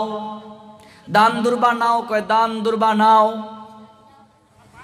এই যে পূজা পার্বণ কলিহত জীবের ঠিকভাবে করা হচ্ছে না, সম্ভব নয়। এটা আমাদের দোষ নয়, আমরা পারবো না, এটা ভগবান আগেই চিন্তা করেছেন। এই কলিহত জীব পারবে না, এটা ওই শুদ্ধতার অভাব তাদের মাঝে থাকবে, সম্ভব নয়। তাহলে এহেন কলিহত জীবকে কেমন করে উদ্ধার করা যায়? সত্য ত্রেতা দাপর ওই 3 যুগের ন্যায় যে যুগ ধর্ম ছিল, এটা কলি যুগে কখনো সম্ভব নয়। তাই ভগবান দেখলেন কোন কালে যাহা দান করা হয় নাই। এই যে শ্লোকটা, অনর্পিত চরিং চিরাত, বহুকাল পর্যন্ত পূর্বে যাহা দান করা হয় নাই, সেই অমূল্য সম্পত্তি কলিহত জীবকে দান করতে হবে। সত্য ত্রেতা দাপরে যাহা দান করা হয় নাই, এই কলিহত জীবকে তাই দান করতে হবে। কি দান করতে হবে? এমন কি দান করতে হবে কলিহত জীবকে যা পূর্বে দান করা হয় নাই? বলছেন উন্নত উজ্জ্বল রসময়ী ভাব। অত্যন্ত উপরের স্তরের আলোচনা কিন্তু হচ্ছে এগুলো। চৈতন্য চরিতামৃত মানেই কঠিন সাবজেক্ট। উন্নত উজ্জ্বল রসময়ী ভাব, 5টা ভাবের কথা বলছি। তন্মধ্যে শ্রেষ্ঠ ভাব, উন্নত ভাব, পরম ভাব। উন্নত উজ্জ্বল, আবার শব্দটা এখানে বলা হলো উজ্জ্বল, ব্রাইট। এই উন্নত উজ্জ্বল রস, রসের কথা বলা হয়েছে। ওই ভাব কলিহত জীবকে দান করতে হবে। এই উন্নত উজ্জ্বল রসময়ী ভাবময়ী দেবী, তার নিকটে এই ভাব আছে। ভগবান কৃষ্ণ ভাবলেন, আমি যে উন্নত উজ্জ্বল রসময়ী ভাব দান করব, এই উন্নত উজ্জ্বল রসময়ী ভাব তো আমার কাছেও নাই, আমার কাছে নাই, ভগবান কৃষ্ণের কাছেও নাই। তাহলে কার কাছে আছে? এই উন্নত উজ্জ্বল রসময়ী ভাবের বাংময়ী দেবী হলেন আমার শ্রীমতী রাধা রানী, যা ভগবানের বামঙ্গ কান্তি থেকে সৃষ্টি, যাকে ভগবানের লাদিনী শক্তি বলা হয়। উন্নত উজ্জ্বল রসময়ী ভাব, এটা কেবল রাধারানী তথা বৃন্দাবনের ব্রজ গোপীদের কাছে আছে, আর কারো কাছে নাই। গোবিন্দ ভাবলেন, এই কলিহত জীবীকে যদি উন্নত উজ্জ্বল রসময়ী ভাব দান করতে হয়, সেই উন্নত উজ্জ্বল রসময়ী ভাব সংবলিত তনু হলেন রাধা রানী। রাধার প্রেমের ভাণ্ড থেকে ওই প্রেম ধন আমাকে চুরি করতে হবে। আমরা কিন্তু ধারাবাহিকভাবে শুনছি, একেবারে ধারাবাহিকভাবে শুনবো।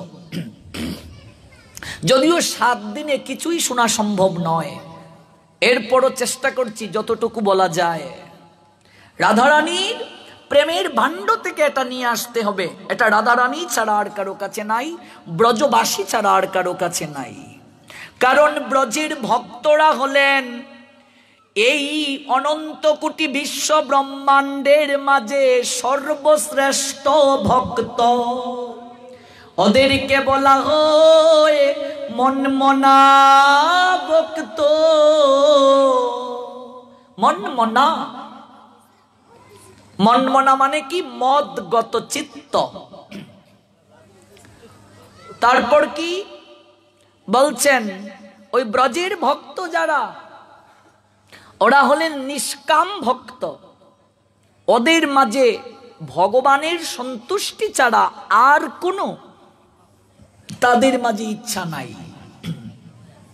যেমন আমার কথা বলি, আমি ভগবানের মন্দিরে গিয়ে প্রণাম দিয়ে বলি, গোবিন্দ তুমি আমার ব্যবসাটা ভালো করিয়ে দাও, প্রণাম দিয়ে গিয়ে বলি, তাহলে আমি তোমাকে বিশাল করে একটা ভোগ দেব।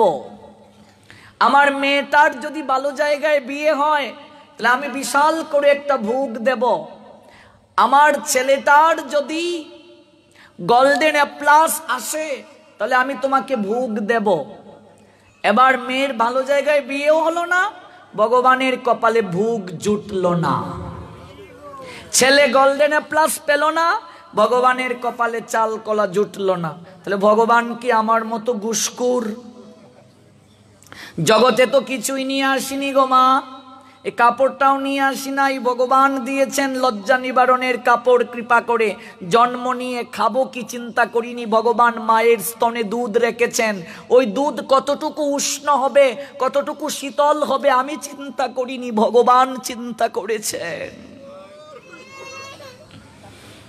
কিচ্ছুটি সঙ্গে নিয়ে যাওয়া যাবে না। ব্যবসা বলো, ভগবান 1 সেকেন্ডে ব্যবসায় লাল বাতি জ্বালিয়ে দিতে পারে, 1 সেকেন্ডে 5 তলা থেকে নামিয়ে দিতে পারে। সন্তান নিয়ে অহংকার করছি, 1 সেকেন্ডে ঘরে যাবে আর মা ডাকের সুযোগ পাবে না, শেষ। আমানত রূপে পেয়েছি আমরা, আমানত। আমাদের যে ভালোবাসাটা এটা কামনা আর কিচ্ছু নয়, কেবল কাঙ্গালের মতো চাওয়া। ভগবানকে প্রণাম দিয়ে কি কখনো বলি তুমি কেমন আছো গোবিন্দ? শুধু আমরা গিয়ে বলি আমি যেন ভালো থাকি, আমি যেন ভালো থাকি, আমি যেন ভালো থাকি। এই যে কয়েকদিন পর পন্তীর্থ দাম এখন আগের চেয়ে কিছুটা কমেছে, শত শত পাঠা মা গঙ্গাকে আমরা দিয়ে আসি। একজন 1 ঠ্যাং ধরে টানে, আর একজন 1 ঠ্যাং ধরে টানে। ওই পাঠা টানতে টানতে প্রাণ যায়, কবুতরের প্রাণ যায়। মা গঙ্গা পাঠা কবুতর খায়, মা গঙ্গাকে আমরা শত শত ডিম দিয়ে আসি এই যে পনা তীর্থে। দেখো সব হচ্ছে লেনদেন ভগবানের সঙ্গে আমাদের, কিন্তু বৃন্দাবনের ভক্তদের প্রেমটা কখনো লেনদেন নয়। কেন? এই উন্নত উজ্জ্বল রস বৃন্দাবন ছাড়া আর কোনো জায়গায় নাই, এটা আমাদেরকে প্রথমে বুঝতে হবে। কেন এই প্রেম বৃন্দাবন ছাড়া আর কোথাও নাই? কারণ বৃন্দাবনের ভক্ত যারা, তারা গোবিন্দকে ভালোবাসার জন্যই বাসে, তারা প্রতিদানে কিছুই চায় না। এটা জগৎকে বুঝানোর জন্য ভগবান একটা লীলা করেছিলেন। আবার চলুন দেবর্ষি নারদের প্রসঙ্গে। দেবর্ষি নারদ তার হৃদয়ে মাঝে একটু অহমিকা ছিল, জগতের বুকে তিনি শ্রেষ্ঠ ভক্ত। নারদের আবার অহংকার হয় কি করে? না, এটা আমাদেরকে শিক্ষার জন্য।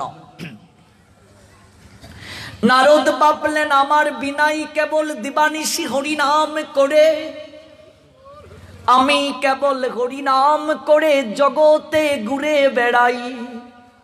গোবিন্দ নারদের ভুলকে ভাঙ্গানোর জন্য একদিন অসুস্থ লীলার অভিনয় করলেন। অসুস্থ লীলা, ভগবান কি আবার অসুস্থ হন নাকি? এটা লীলা বাবা শিক্ষা দেওয়ার জন্য। দেবর্ষি নারদ এসে দেখলেন গোবিন্দ ব্যথায় কাতরাচ্ছেন। হে গোবিন্দ, প্রভু তোমার কি হয়েছে? নারদ, আমার প্রচন্ড শিরে ব্যথা অনুভূত হচ্ছে, মাথা ব্যথা অনুভূত হচ্ছে। ভগবানের কি আবার মাথা ব্যথা আছে নাকি? এটা লীলা করছেন আমাদের জন্য। প্রভু তোমার শিরে প্রচন্ড ব্যথা, আমি বৈদ্য নিয়ে আসব।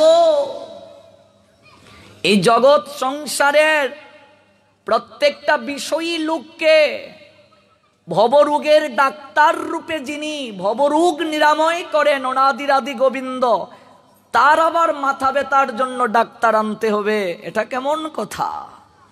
কিন্তু ভগবান আচরণ করে লীলা দেন। যত যত আচরতি শ্রেষ্ঠ তত্ত্বতে বৈতর জনঃ সযত প্রমাণম কুরুতে লোক তৎ অনুবর্ততে। শ্রেষ্ঠ ব্যক্তিগণ যা আচরণ করেন অপর সাধারণ জন তাকে অনুকরণ করেন। তিনি জগতের বুকে যা প্রমাণ রেখে যান সবাই সেটাকে গ্রহণ করে। এবার ভগবান বলছেন নারদ, আমার যে মাথা ব্যথা অনুভূত হচ্ছে এটা কোনো ডাক্তার কিংবা কবিরাজ বৈদ্য এই মাথা ব্যথাকে সারাতে পারবে না। তাহলে কি করে সম্ভব সেই মাথা ব্যথা তোমার দূর হবে?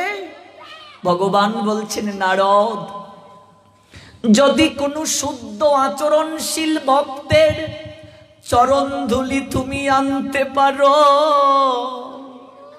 ওই চরণ ধুলি এনে যদি আমার মস্তকে লেপন করো, তখন আমি সম্পূর্ণ সুস্থ হয়ে যাব। ভক্তের চরণ ধুলি। নারদ মনে মনে ভাবছেন, গোবিন্দ এ কেমন কথা তুমি বললে। ভক্ত সর্বদা তোমার চরণধুলি প্রাপ্তির জন্য আহাজারি জ্ঞাপন করে, যে চরণধুলি প্রাপ্তির জন্য দেবাদিদেব মহাদেব শ্মশান ছাড়ি হলেন।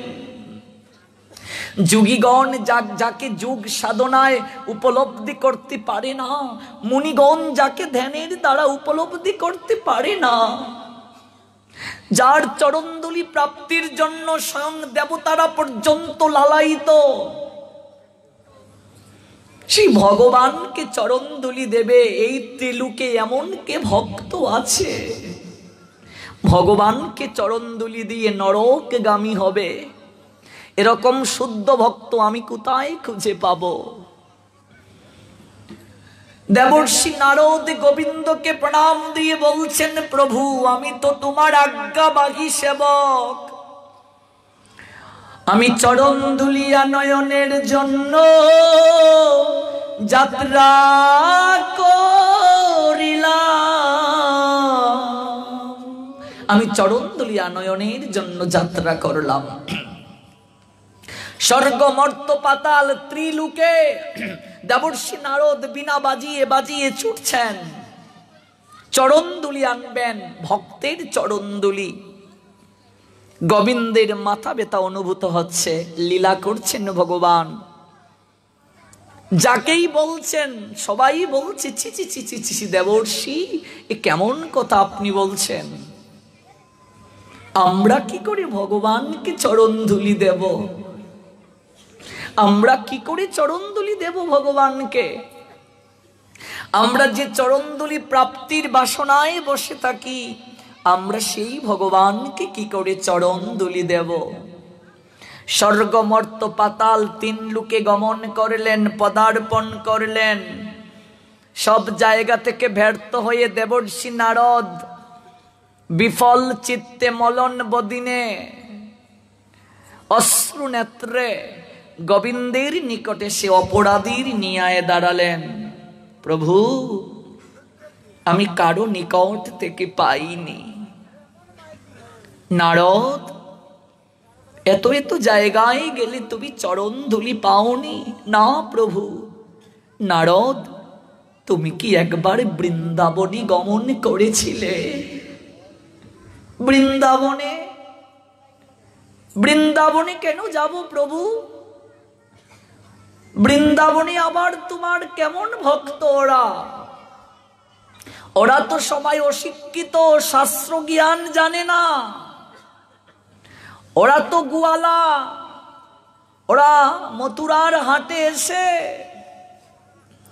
ওরা দধি বিক্রি করে, ছানা বিক্রি করে, পনির বিক্রি করে। ওদের শাস্ত্রীয় জ্ঞান নেই, পাণ্ডিত্য নেই। ওদের কাছে গিয়ে কি করব? ওদের কাছে গিয়ে কি হবে? এরপরও তুমি যেহেতু বলছো প্রভু আমি যাব। দেখো মা, বৃন্দাবনের ভক্তদের পাণ্ডিত্য না থাকতে পারে, শাস্ত্রীয় জ্ঞান না থাকতে পারে, কিন্তু বৃন্দাবনের ভক্তদের যে বিশেষ গুণ রয়েছে, ওই গুণটা হচ্ছে বৃন্দাবনের ভক্তদের হৃদয়ে মাঝে প্রেম রয়েছে বাবা। উন্নত উজ্জ্বল রস, এই আরেকটা নাম হচ্ছে প্রেমময় রস। ওই প্রেমময় রসটাই ভগবান কৃষ্ণ সম্পদ করলেন ওই কলিহত আমাদের মতো ভাগ্য বিড়ম্বিত জীবদেরকে দান করার জন্য। বৃন্দাবনের ভক্তদের পাণ্ডিত্য না থাকতে পারে, শাস্ত্রীয় জ্ঞান না থাকতে পারে, কিন্তু ওদের হৃদয়ে মাঝে প্রেম রয়েছে, ভক্তি রয়েছে, যেটা ত্রিলোক জগৎ সংসারে কারো কাছে নাই। দেবর্ষি নারদ যখন বিনা বাজিয়ে বৃন্দাবনে গমন করলেন, ওই ব্রজবাসীগণ দেবর্ষি নারদকে দর্শন করে ওরা আনন্দ সাগরে ডুবে গেল। একজন আরেকজনকে ডেকে বলছে, সখীরে সখীরে একবার তোরা ছুটে আয়, আজ বহুদিন পর দেবর্ষিকে পেয়েছি। ওই দেবর্ষির বদনে আমরা আমাদের প্রাণনাথের নামটি শ্রবণ করতে পারব। সখীরে যে জ্বালাকে হৃদয়ে মাঝে আমরা নিবৃত সহকারে রেখেছিলাম, সখীরে সেই কৃষ্ণ নাম শ্রবণ করে আমাদের সেই জ্বালার উপশম করব। একজন সখী আরেকজন সখীকে ডেকে বলছে, ওরে সখী একবার ছুটে আয়, দেখ কে এসেছে। দেবর্ষি এসেছেন, আমাদের পরম সৌভাগ্য, আমরা সেই অপ্রাকৃত কৃষ্ণ নাম শ্রবণ করতে পারব। দেবর্ষির শ্রীমুখ থেকে একবার তোরা ছুটে আয়। সমস্ত ব্রজবাসীগণ দেবর্ষি নারদকে দেখে তারা পাগলের মতো ছুটে আসলেন, এসে ধুলায় পড়লেন ভুলুণ্ঠিত হয়ে। বৈষ্ণব দর্শন কিভাবে করতে হয় আজকে ব্রজবাসীরা শিক্ষা দিলেন। সাষ্টাঙ্গে পড়লেন ভুলুণ্ঠিত হয়ে মাটির মাঝে। অবাক হলেন দেবর্ষি, সাষ্টাঙ্গে পড়লেন। বৈষ্ণব দেখিয়া যে নানুয়ায় মুন্ড, সেই মুন্ড পড়ে গিয়া নরকেরই কুণ্ড। সাষ্টাঙ্গে পড়লেন, দেবর্ষি নারদকে চরণ বন্ধনা করলেন। সেই পুষ্প থেকে ফুল আরোহণ করে তারা ফুল দ্বারা সিংহাসন রচনা করে সেই জায়গায় নারদকে বসতে দিলেন। তারপর তারা ওই যমুনার জল তার সঙ্গে তাদের নয়নের জলকে মিশিয়ে দেবর্ষি নারদের চরণকে তারা ধৌত করে দিলেন। নয়ন থেকে টপ টপ করে জল ঝরছে, নয়নের জলে পাদ প্রক্ষালন করে দিলেন। দেবর্ষি আপনি কৃপা করে এসেছেন। আমরা অশিক্ষিতা, আমরা পল্লীবালা, পল্লী অঞ্চলে আমাদের বাস, আমরা আতিথেয়তা জানি না, সাধুর মূল্যায়ন জানি না। দেবর্ষি আমরা পতিত পামর, আপনি কৃপা করে পদার্পণ দিয়েছেন এই ব্রজপল্লীতে, আমরা ধন্যাতি ধন্য হয়ে গেছি। দেবর্ষি কৃপা করে বলুন, আপনি আসলেন, আপনি তো সর্বদা আমাদের প্রাণনাথের নামকে কীর্তন করেন। একটিবার কৃপা করে বলুন দেবর্ষি আমাদের প্রাণনাথ কেমন আছেন। একটিবার বলুন আমাদের প্রাণনাথ কেমন আছেন। এই যে কথা বলার মাঝে মাধুর্য, যখন ব্রজবাসীরা এই কথাগুলো বলছেন নয়ন দ্বারা তাদের টপ টপ করে জল ঝরছে। বাবা টপ টপ করে জল ঝরছে নয়ন থেকে। কথার মাঝে যেন এক তীব্র কষ্ট কাজ করছে, টপ টপ করে নয়ন জল ঝরছে তাদের। দেবর্ষি নারদ ভাবলেন, আরে এত মাধুর্য মণ্ডিত ভাবেও কেউ কি হৃদয়ের ভাবকে প্রকাশ করতে পারে? নারদ বললেন, ওহে ব্রজ গোপিকাগণ,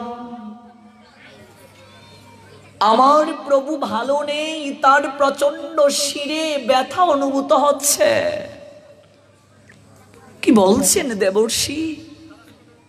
প্রাণনাথ ভালো নেই, তার ব্যথা কি করে হ্রাস পাবে? প্রভু পাঠিয়েছেন তোমাদের কাছে, তোমাদের চরণ ধুলি নিয়ে যাওয়ার জন্য। এই চরণ ধুলি যদি প্রভুর শিরের মাঝে লেপন করা যায়, প্রভুর ব্যথা নিমিষের মাঝে দূর হয়ে যাবে।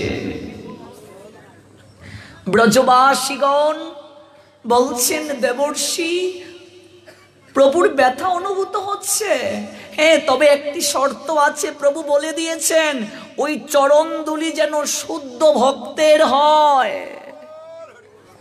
কথাটা শোনার পর ঝরঝর করে ব্রজ গোপিকাদের নয়ন থেকে জল ঝরতে শুরু করলো।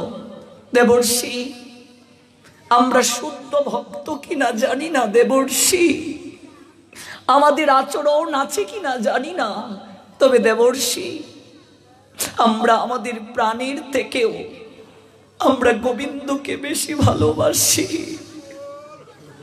আমরা শুদ্ধ ভক্ত কিনা জানি না দেবর্ষি, তবে এক তিল পরিমাণ সময় আমরা কৃষ্ণ দর্শন না করে থাকতে পারি না। ও সখী রে,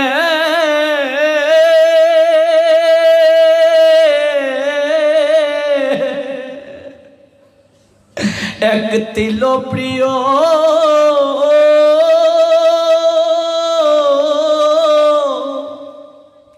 বদন মাধুরী সখীরে না হেরিলে প্রাণে মরি। তিল পরিমাণ সময় আমরা কৃষ্ণ দর্শন না করে থাকতে পারি না।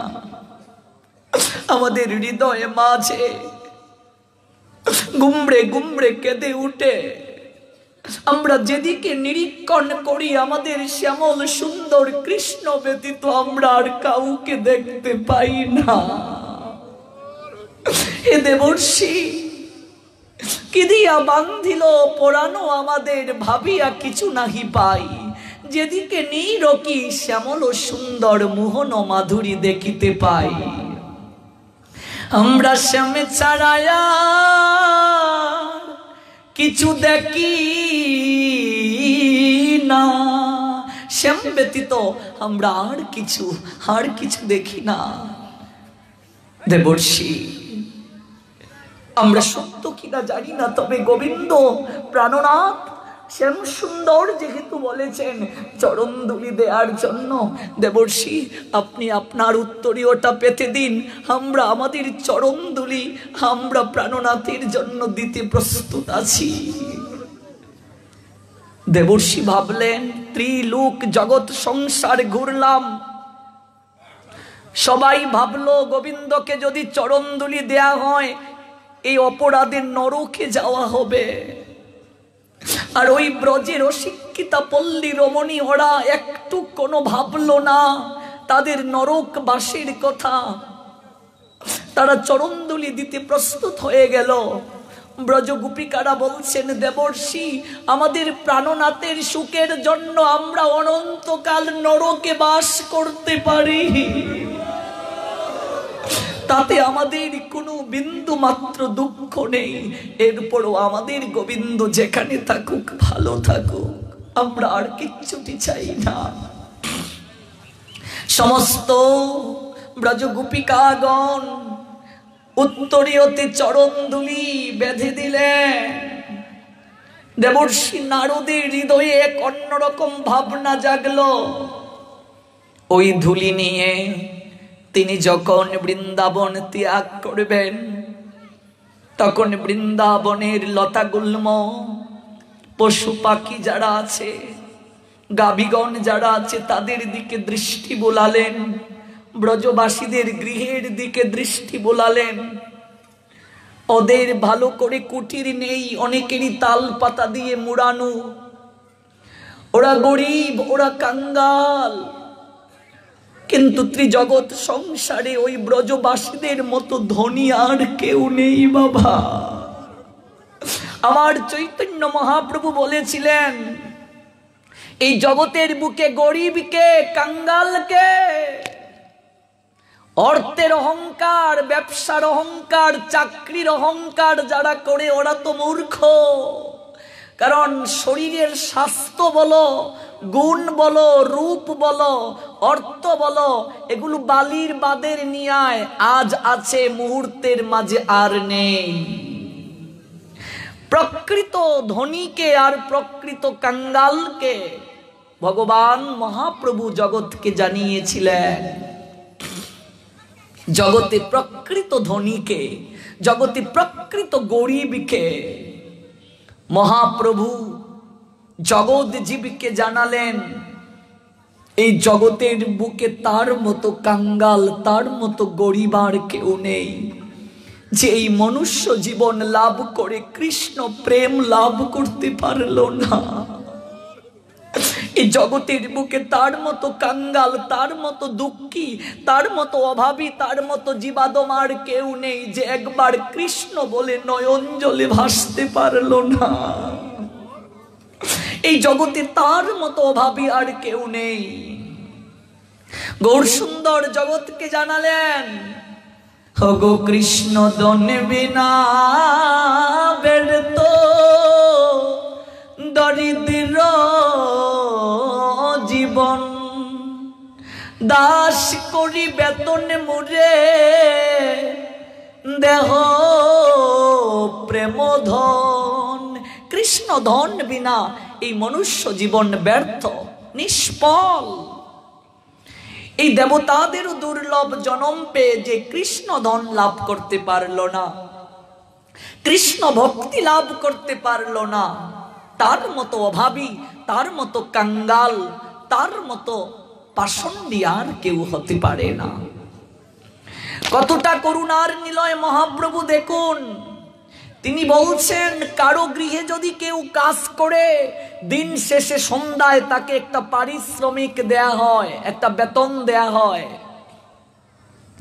মহাপ্রভু বলছেন, আমি সারাটা দিন তোমার গৃহের কাজ করে দেব, সারাদিন তোমার গৃহের সমস্ত কাজ আমি করে দেব। শুধু তাই নয়, অন্তিমে তোমার ভবনদী পাড়াপাড়ির কান্ডারিও হব।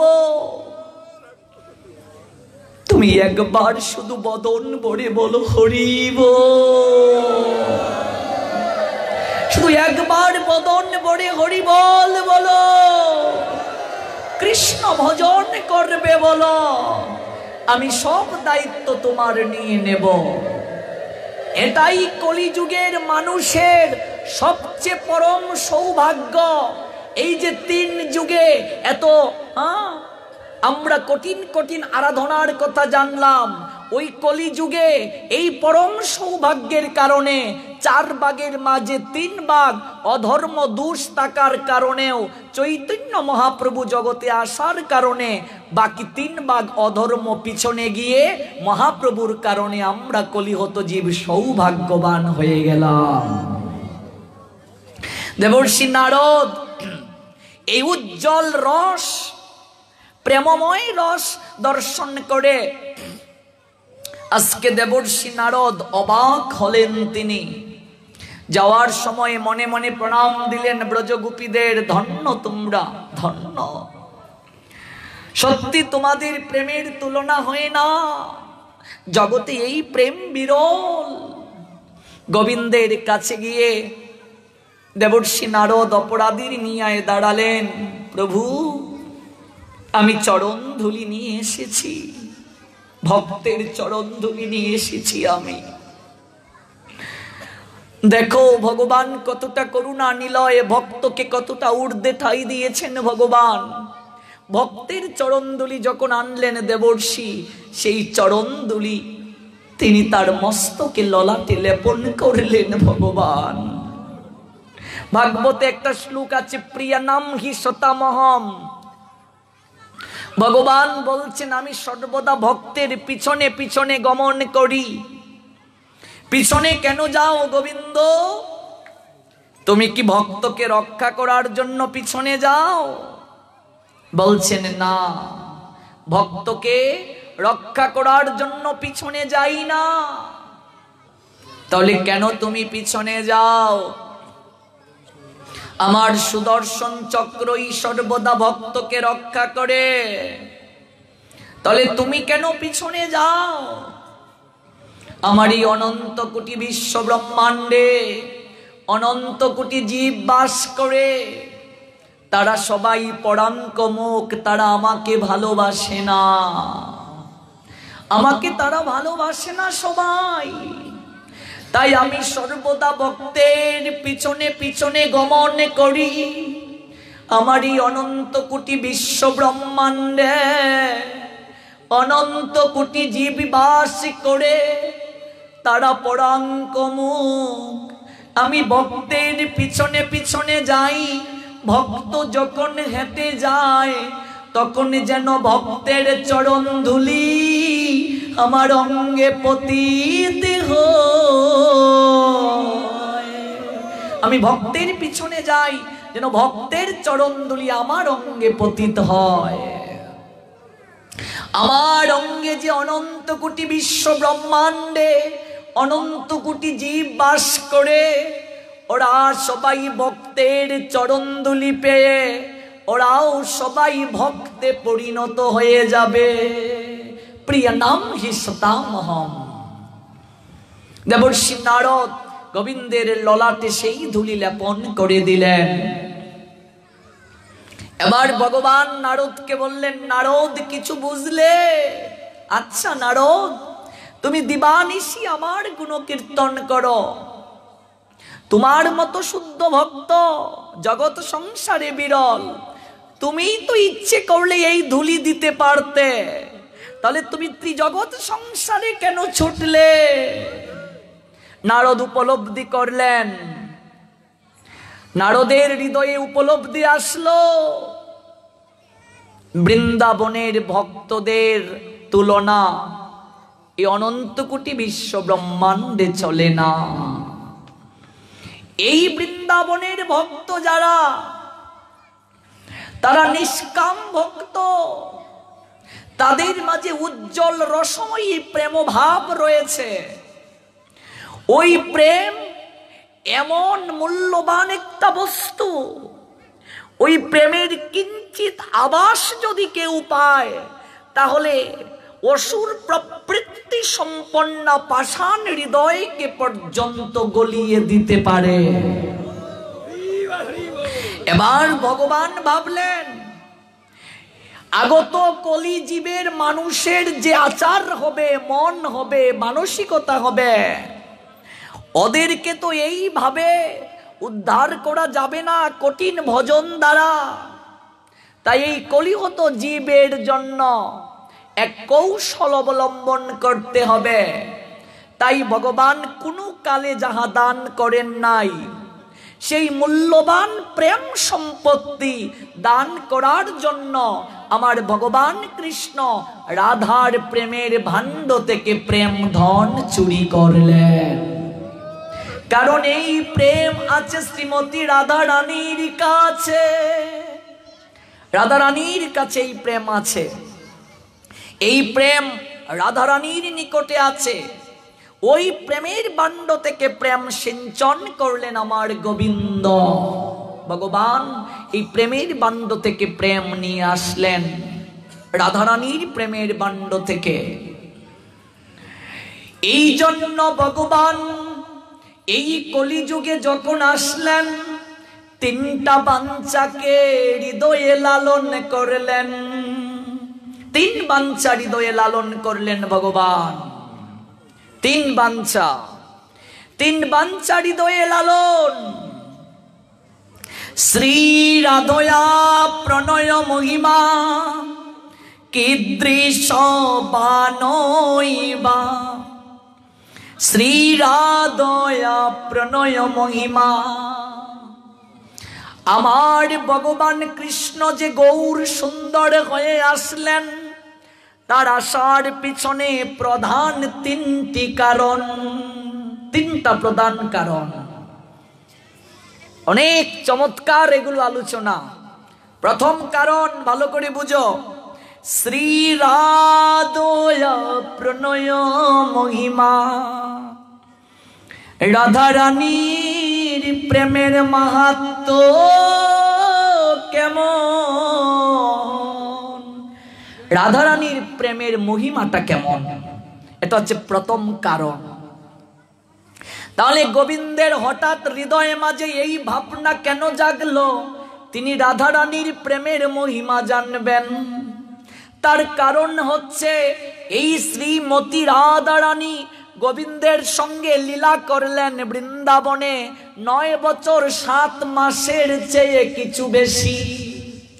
তারপর আর 100 বছর রাধারানীর সঙ্গে কৃষ্ণের সাক্ষাৎ হয় নাই।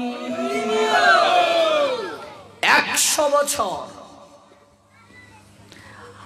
আজকাল সিরিয়াল গুলোতে রাধা কৃষ্ণের যে লীলা দেখানো হচ্ছে, এই লীলা দর্শন করলেও মানুষের অপরাধ হবে, ভক্তি হবে, নরকের রাস্তা পরিষ্কার হবে। স্টার জলসা জি বাংলা, কালার্স বাংলায় যেভাবে রাধা কৃষ্ণের লীলা দেখানো হচ্ছে এগুলো কখনো দেখবেন না। কেন? তার কারণ হচ্ছে ওই সিরিয়ালগুলোতে যে ধর্মীয় সিরিয়াল দেখাচ্ছে, একটার সঙ্গেও আমাদের ধর্মের কোনো সম্পর্ক নাই, শাস্ত্রের কোনো সম্পর্ক নাই। রাধা কৃষ্ণের যে লীলা সিরিয়ালে দেখানো হচ্ছে সেখানে কৃষ্ণের বয়স কি 9 বছরের কম না বেশি দেখানো হচ্ছে? আমাদের আচার্যগণ বললেন বৃন্দাবন লীলা যদি দেখাতে হয় তাহলে কৃষ্ণের বয়স 9 বছরের নিচে দেখাতে হবে, আর রাধারানীর বয়স 7 বছরের নিচে দেখাতে হবে, নইলে অপরাধ হবে। কেউ যদি রাধা গোবিন্দের লীলা অভিনয় করেও দেখাতে চায়, ছেলেটার বয়স 9 বছরের নিচে হতে হবে এবং মেয়ের বয়স 7 বছরের নিচে হতে হবে। এর উপরে রাধা কৃষ্ণ সেজে যদি কেউ লীলা দেখায় অপরাধ হবে, দর্শন করলেও আমাদের পাপ হবে। কারণ রাধা কৃষ্ণের প্রেম সম্পূর্ণ নিষ্কাম, হৃদয়ে বিন্দু মাত্র কামনা ছিল না। আজকে আমরা এই রাধা কৃষ্ণের প্রেমটাকে ভিন্ন দিকে ধাবিত করছি।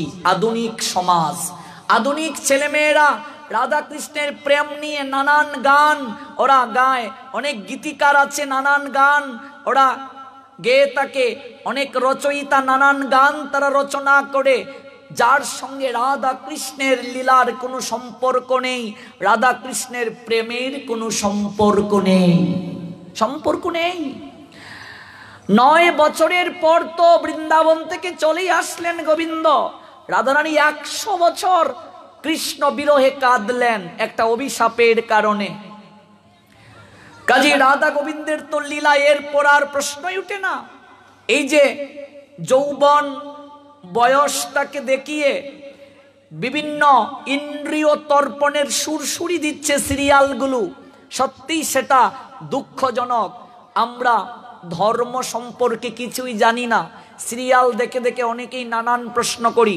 মনে রাখবেন ওই সিরিয়ালের সঙ্গে আমাদের শাস্ত্রের কোনো সম্পর্ক নাই।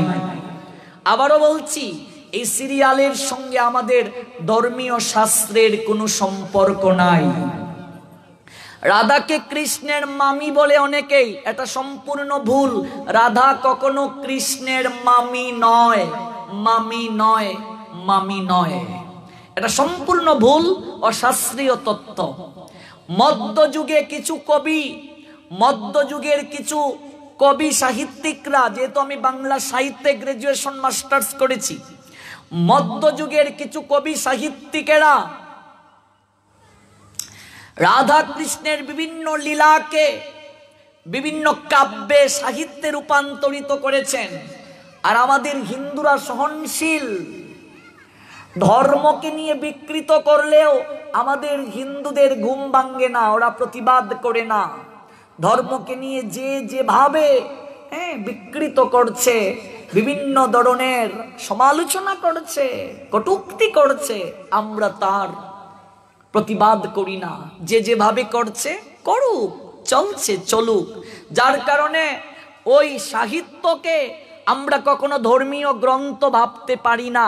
সাহিত্যের মূল্যবোধ এটা আলাদা বিষয়। তার রূপ রস ছন্দ অলংকার এটা আলাদা, কিন্তু এটার সঙ্গে আমাদের শাস্ত্রের কোনো সম্পর্ক নেই, এটা ভালো করে জানবেন। রাধারানী কখনো কৃষ্ণের মামি নয়। আজকে অনেক লীলা কীর্তনীয়েরা মহাজনের মূল পদগুলোকে ভালো করে না গেয়ে, পদাবলীটা ভালো করে উপলব্ধি না করে, অনেক সময় মন গড়া কিছু পদকে গেয়ে সমাজের মাঝে বিভ্রাট সৃষ্টি করছে। বিশেষ করে বাংলাদেশে, আমার কথায় অপরাধ নেবেন না, আমি প্রত্যেক কীর্তনিয়ার চরণে সম্মান রেখে কথাটা বলছি। পশ্চিমবঙ্গবাসী লীলা কীর্তনিয়ায় ওরা সবচেয়ে এগিয়ে, কারণ ওরা নিতাই চাঁদের কৃপায় লীলা কীর্তনটার কৃপা পেয়েছে। আর আমরা পূর্ববঙ্গবাসী হরিনামের কৃপা পশ্চিমবঙ্গের আগে পেয়েছি, গৌরাঙ্গের কৃপায়। গৌরাঙ্গের কৃপায় আমরা পেয়েছি তপন মিশ্রের মাধ্যমে, রঘুনাথ ভট্টের বাবা তপন মিশ্র, তার মাধ্যমে আমরা পেয়েছি পূর্ববঙ্গবাসী।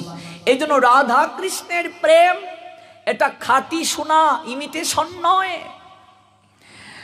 কৃষ্ণ 9 বছর পরে বৃন্দাবন লীলাকে কিছুটা সমাপন রেখে মথুরায় চলে গেলেন।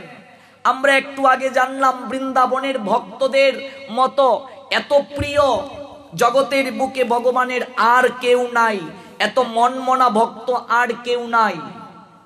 তাহলে ভগবান কৃষ্ণ সর্বক্ষণ তো বৃন্দাবনেই থাকতে পারতেন। যেখানে ভালোবাসা বেশি, মানুষ তো সেই জায়গাতেই থাকতে চায়। মানুষ কখনো কম ভালোবাসার স্থানে থাকতে চায় না, যেখানে বেশি ভালোবাসা পায় সেই জায়গায় চলে যায়। আপনি যাকে ভালোবাসেন, আপনার ভালোবাসার মানুষটি যদি অন্যদিকে বেশি ফ্যাসিলিটি পায়, সেটা শারীরিক হোক, মানসিক হোক, আর্থিক হোক, আপনাকে গুড বাই বলে চলে যাবে। এটা একদম স্বাভাবিক, এটাই মানবের ধর্ম। মানুষ কখনো কম ভালোবাসার স্থানে থাকতে চায় না। তাহলে ভগবান কি সেই রকম? না। ভগবান বলছেন যে যতামাম প্রপদ্যন্তে তান ততায়েব ভজামি অহম মম বর্ত অনুবর্তন্তে মনুষ্যে পার্থ সর্বস্ব। ভগবানকে যে যেভাবে ভজনা করে, যে যেভাবে আরাধনা করে, ভগবান তার সেই রকম আরাধনার পরিপ্রেক্ষিতে তাকে পুরস্কার প্রদান করেন। বৃন্দাবনের ভক্তরা সবচেয়ে এগিয়ে, সেটা ঠিক আছে, কিন্তু মথুরার ভক্তদেরকেও কখনো নিচে ভাবা যাবে না, মথুরার ভক্তদেরকেও অবমূল্যায়ন করা যাবে না। মথুরার ভক্তরাও কত কষ্ট করলেন ভগবান কৃষ্ণের দর্শনের জন্য। এই জন্য বৃন্দাবন লীলাটাকে কিছুটা সময়ের জন্য রেখে ভগবান মথুরার ভক্তদের ইচ্ছে পূরণ করার জন্য বৃন্দাবন ছেড়ে আসলেন। বৃন্দাবনের ভক্তদের হৃদয়ে সর্বদা ভগবান স্থান দিলেন, মথুরার ভক্তদেরকে বঞ্চিত করলেন না। ভক্ত যতটুকু ভগবানকে ভালোবাসে, ভগবানের ধর্ম হচ্ছে সেই ভক্তকে প্রতিদানে ততটুকু ভালোবাসা তিনিও প্রদান করেন। আর মানবের ধর্ম যার কাছে বেশি ভালোবাসা পায় তার কাছে থাকতে চায়। আর ভগবানের ধর্ম, ভগবানকে যে যতটা ভালোবাসে, বেশি ভালোবাসে যে তাকে ভগবান বেশি দেন, কম ভালোবাসে যে তাকে ভগবান কম দেন। হ্যাঁ, ভগবান কারো সঙ্গে পক্ষপাতিত্ব করেন না। এই জন্য ভগবান বৃন্দাবন লীলা শেষ করে মথুরাতে আসলেন। বৃন্দাবনে 9 বছরের উপরে লীলা করলেন, মাধুর্যের লীলা, সখাদের সঙ্গে সখ্য লীলা করলেন। যশোমতী মা নন্দ মহারাজের সঙ্গে বাৎসল্য প্রেম রস আস্বাদন করলেন। কিন্তু এই শ্লোকে আমরা পেলাম শ্রী রাধয়া প্রণয় মহিমা কি দৃশ্য। শ্রী রাধয়া প্রণয় মহিমা, রাধারানীর প্রেমটা কেমন ছিল? প্রণয় মহিমা, এটার মহিমাটা কেমন? কি দৃশ্য মানে কেমন ছিল? কেমন ছিল এটা প্রথম কারণ। এই কারণটা জানতে গেলে রাধারানী কেমন করে গোবিন্দকে ভালোবেসেছিলেন সেই লীলাগুলোকে শ্রবণ করতে হবে। এই লীলা শ্রবণ না করলে গৌর সুন্দরকে বুঝা যাবে না।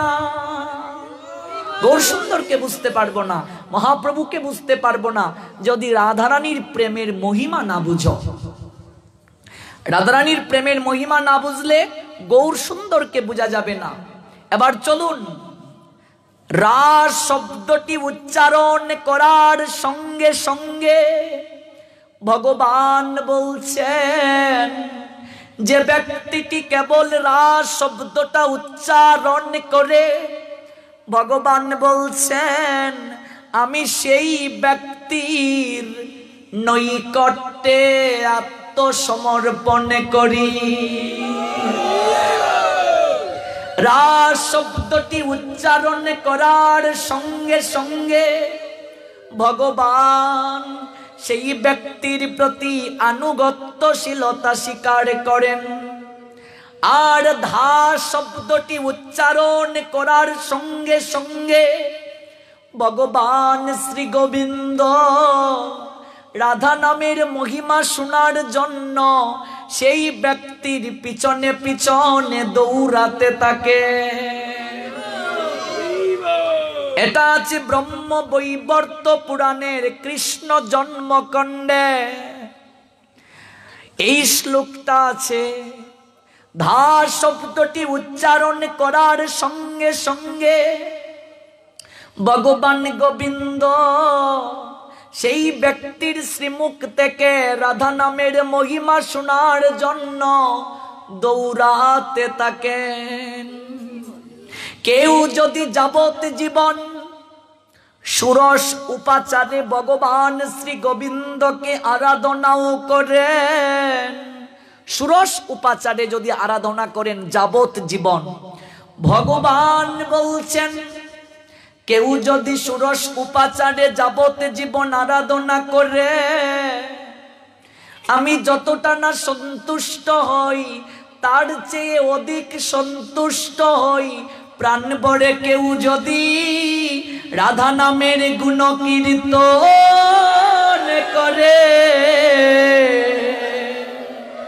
ষোড়শ উপাচারে কেউ যদি যাবত জীবন ভগবানকে আরাধনা করে, ভগবান যতটা না সন্তুষ্ট হন তার চেয়ে অধিক সন্তুষ্ট হন কেউ যদি প্রাণ ভরে রাধা নামের গুণ কীর্তন করে। আর যদি এই বাক্যে কেউ সন্দেহ জ্ঞাপন করে, মই পিতবাস রাধা রানীর দাস, তিলেক সংশয় যার, কোটি জন্ম যদি বজয়ে আমার রে, বিফল জনমতার। রাধারানীর হচ্ছে দুইটা রূপ বাবা, একটা হচ্ছে গুরু রূপ আর একটা হচ্ছে ভক্ত রূপ। এগুলো আমরা আগামীকাল শুনবো। কেউ যদি রাধা রানীর প্রতি গোবিন্দের আনুগত্যশীলতাকে সংশয় করে, ভগবান বলছেন মই পিতবাস রাধা রানীর দাস, তিলেক সংশয় যার, কোটি জন্ম যদি বজয়ে আমার রে, বিফল জনমতার। তার মানব জনম বিফলে গেল, তিলেক পরিমাণ সংশয় করলে তার মানব জনম বিফলে গেল।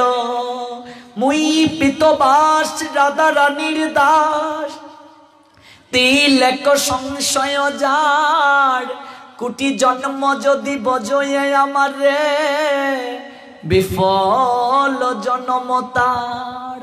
রাধা রানীর মহিমা। ষোড়শ উপাচারে ভগবানকে যদি কেউ যাবত জীবন আরাধনা করে, তাতে ভগবানকে যতটুকু না সন্তুষ্ট করা যায় তার চেয়ে অধিক সন্তুষ্ট হন ভগবান কেউ যদি রাধা নামের গুণকীর্তন করে। তাই আমরা আজ কেবল রাধা রানীর গুণকীর্তন করেই বিশ্রামের পথে যাব, আগামীকাল থেকে শ্রবণ করব। এই শ্লোকটার প্রথম কারণ শ্রী রাধয়া প্রণয় মহিমা কিদৃশ, অর্থাৎ রাধারানীর প্রণয়ের মহিমাটা কেমন ছিল। তারপরে আরো দুইটা কারণ আছে গৌর সুন্দর জগতের বুকে আসার।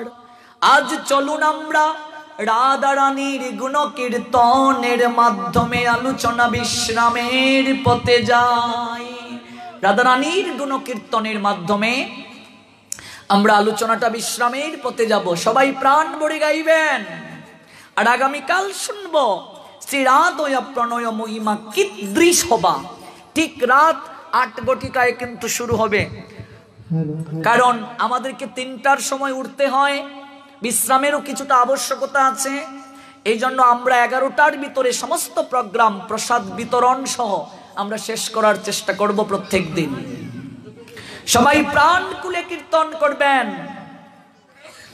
রাধে রাধে জয় রাধে রাধে রাধে রাধে জয় রাধে রাধে। ও রাধে রাধে জয় রাধে রাধে রাধে রাধে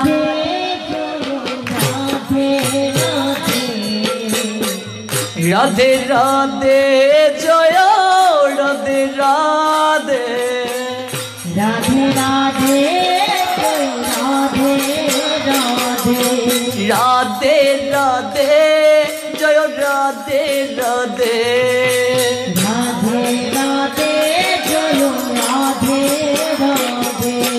রাধে রাধে জয় রাধে রাধে রাধে রাধে জয় রাধে রাধে রাধে রাধে জয় রাধে রাধে রাধে রাধে জয় রাধে রাধে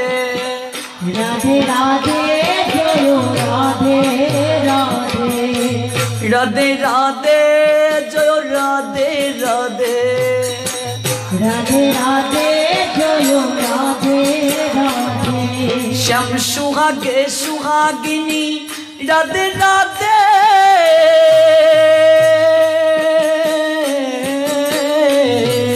শ্যাম বিরহে বিরহিনী রাধে রাধে সুহাগে সুহাগিনী রাধে রাধে বিরহে বিরহিনী রাধে রাধে শ্যাম সুহাগে সুহাগিনী রাধে রাধে শ্যাম বিরহে বিরহিনী রাধে রাধে সুহাগে সুহাগিনী রাধে রাধে বিরহে বিরহিনী রাধে রাধে রাধে রাধে রাধে রাধে রাধে রাধে রাধে রাধে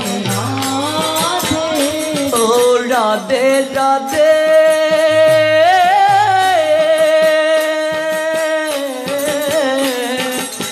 রাধে রাধে রাধে রাধে রাধে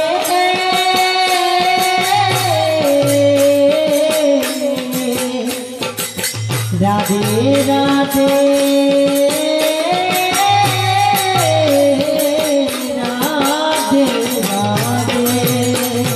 রাধে রাধে রাধে রাধে রাধে রাধে রাধে তুমি শ্যাম কলঙ্কে কলঙ্কিনী রাধে রাধে শ্যাম বিচ্ছেদে বিচ্ছেদিনী রাধে রাধে শ্যাম কলঙ্কে কলঙ্কিনী রাধে রাধে শ্যাম বিচ্ছেদে বিচ্ছেদিনী রাধে শ্যাম কলঙ্কে কলঙ্কিনী রাধে রাধে শ্যাম বিচ্ছেদে বিচ্ছেদিনী রাধে রাধে রাধে রাধে কলঙ্কে কলঙ্কে রাধে রাধে রাধে রাধে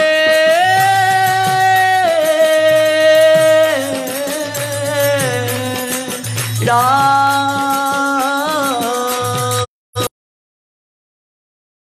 রাধে রাধে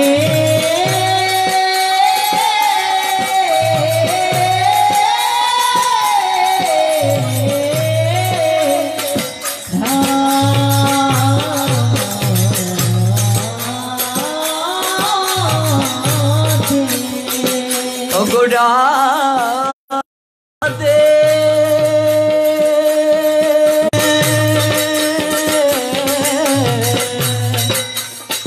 রাধে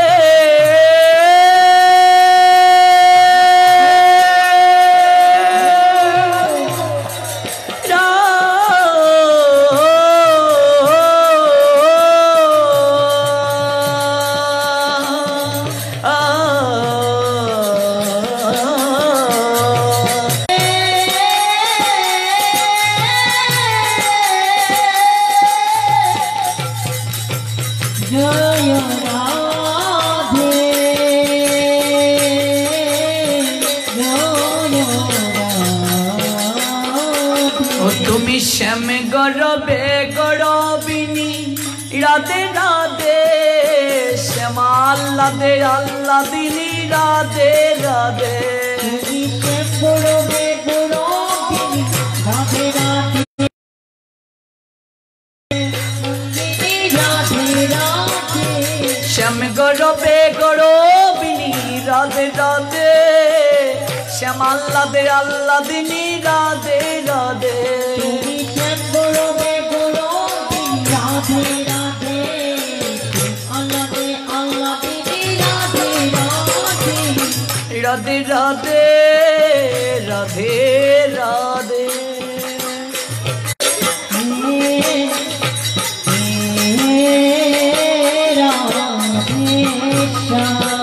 ও রাধে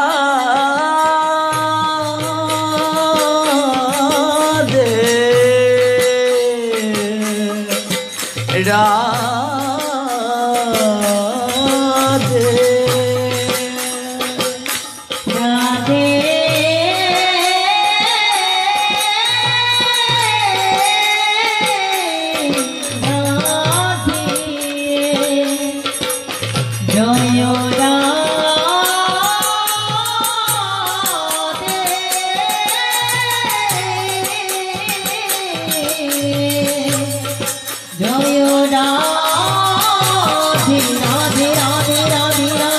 জয় রাধে রাধে রাধে রাধে রাধে রাধে জয় রাধে জয় রাধে জয় রাধে জয় রাধে জয় রাধে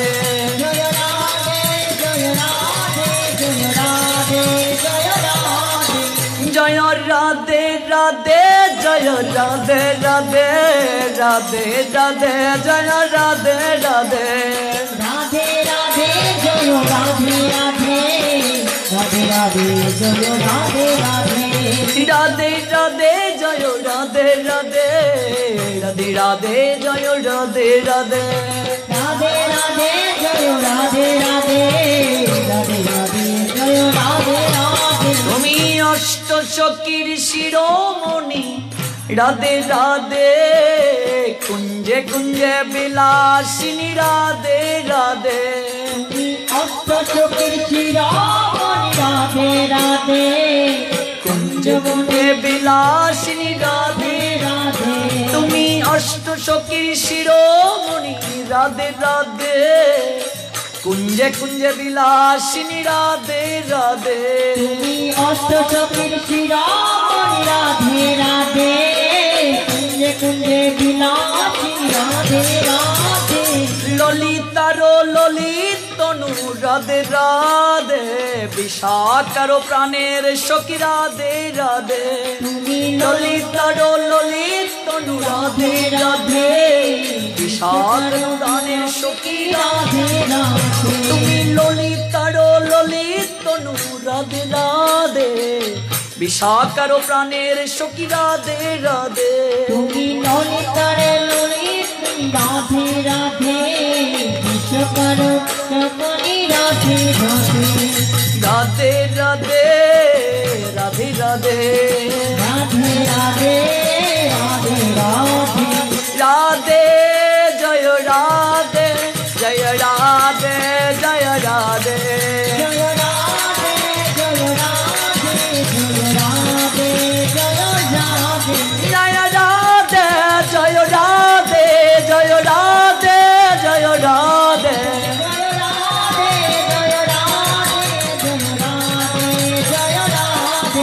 জয় রাধে জয় রাধে জয় রাধে জয় রাধে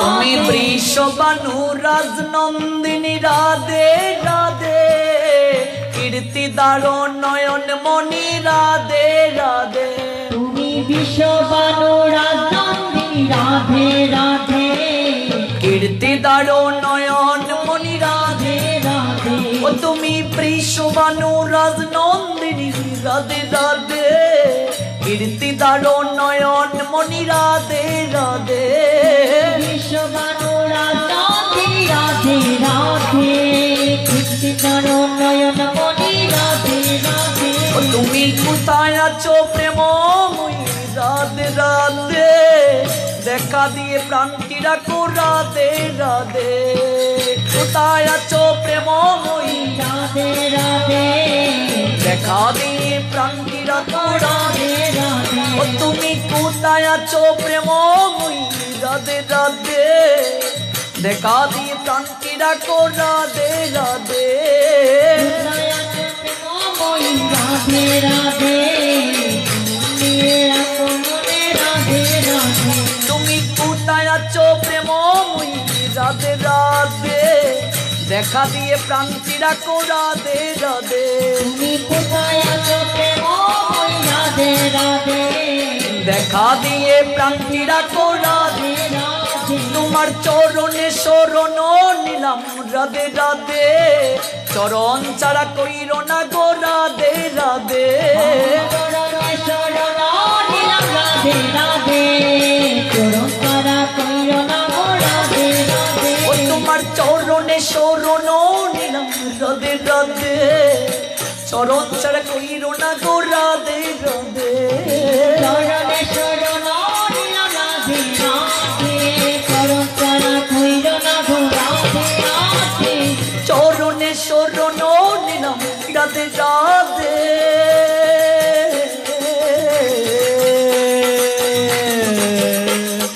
চরণ ছাড়া কইর না গো রাধে রাধে চরণে শরণ নিলাম রাধে রাধে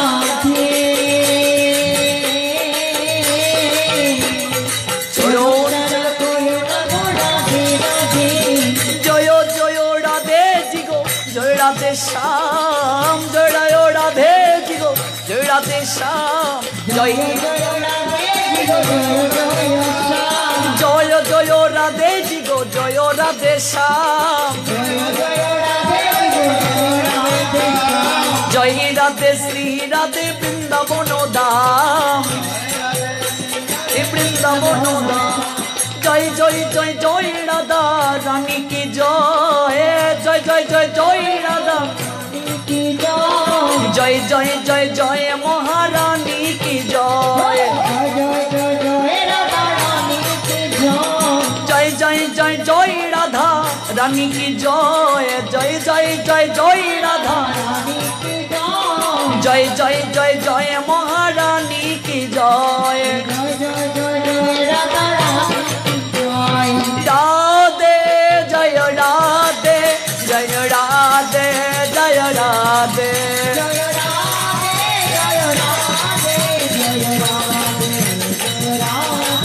জয় রাধে জয় রাধে জয় রাধে রাধে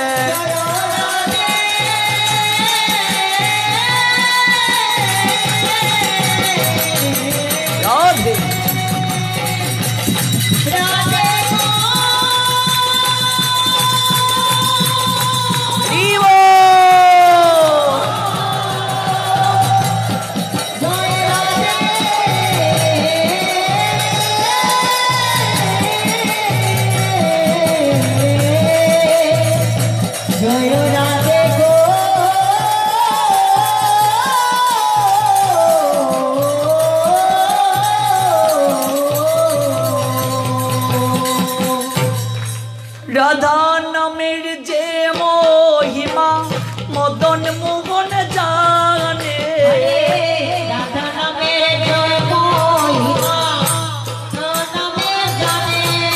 ও রাধা নামের যে মহিমা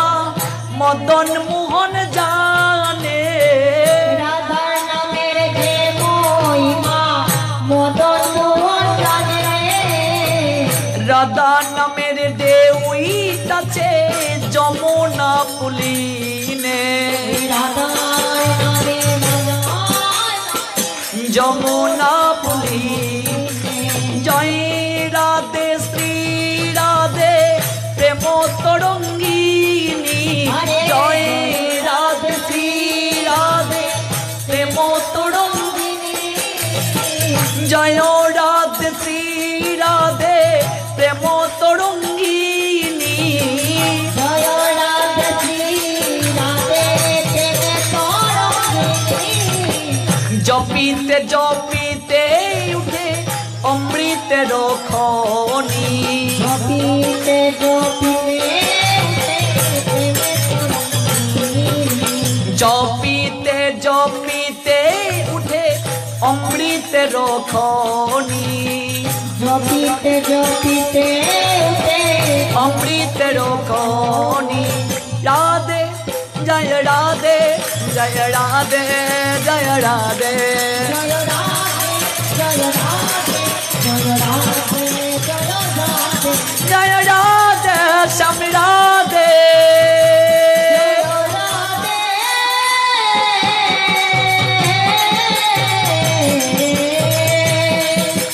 রাধে গো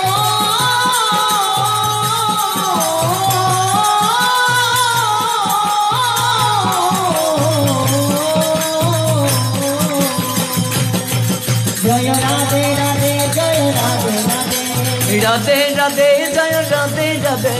রাধে রাধে জয় রাধে রাধে, রাধে রাধে জয় রাধে রাধে, জয় রাধে জয় রাধে জয় রাধে জয় রাধে।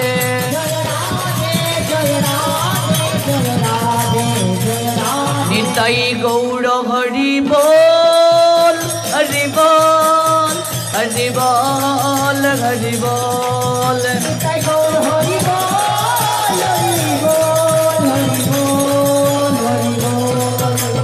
গৌরী প্রেমানন্দে জয় জয় শ্রী রাধে। 10 মিনিট নৃত্য হবে পাঠ কীর্তনের পরপরই। দ্রুত গতিতে যারা দায়িত্বে আছেন পাঠ কীর্তনের কৃপা করে শুরু করুন।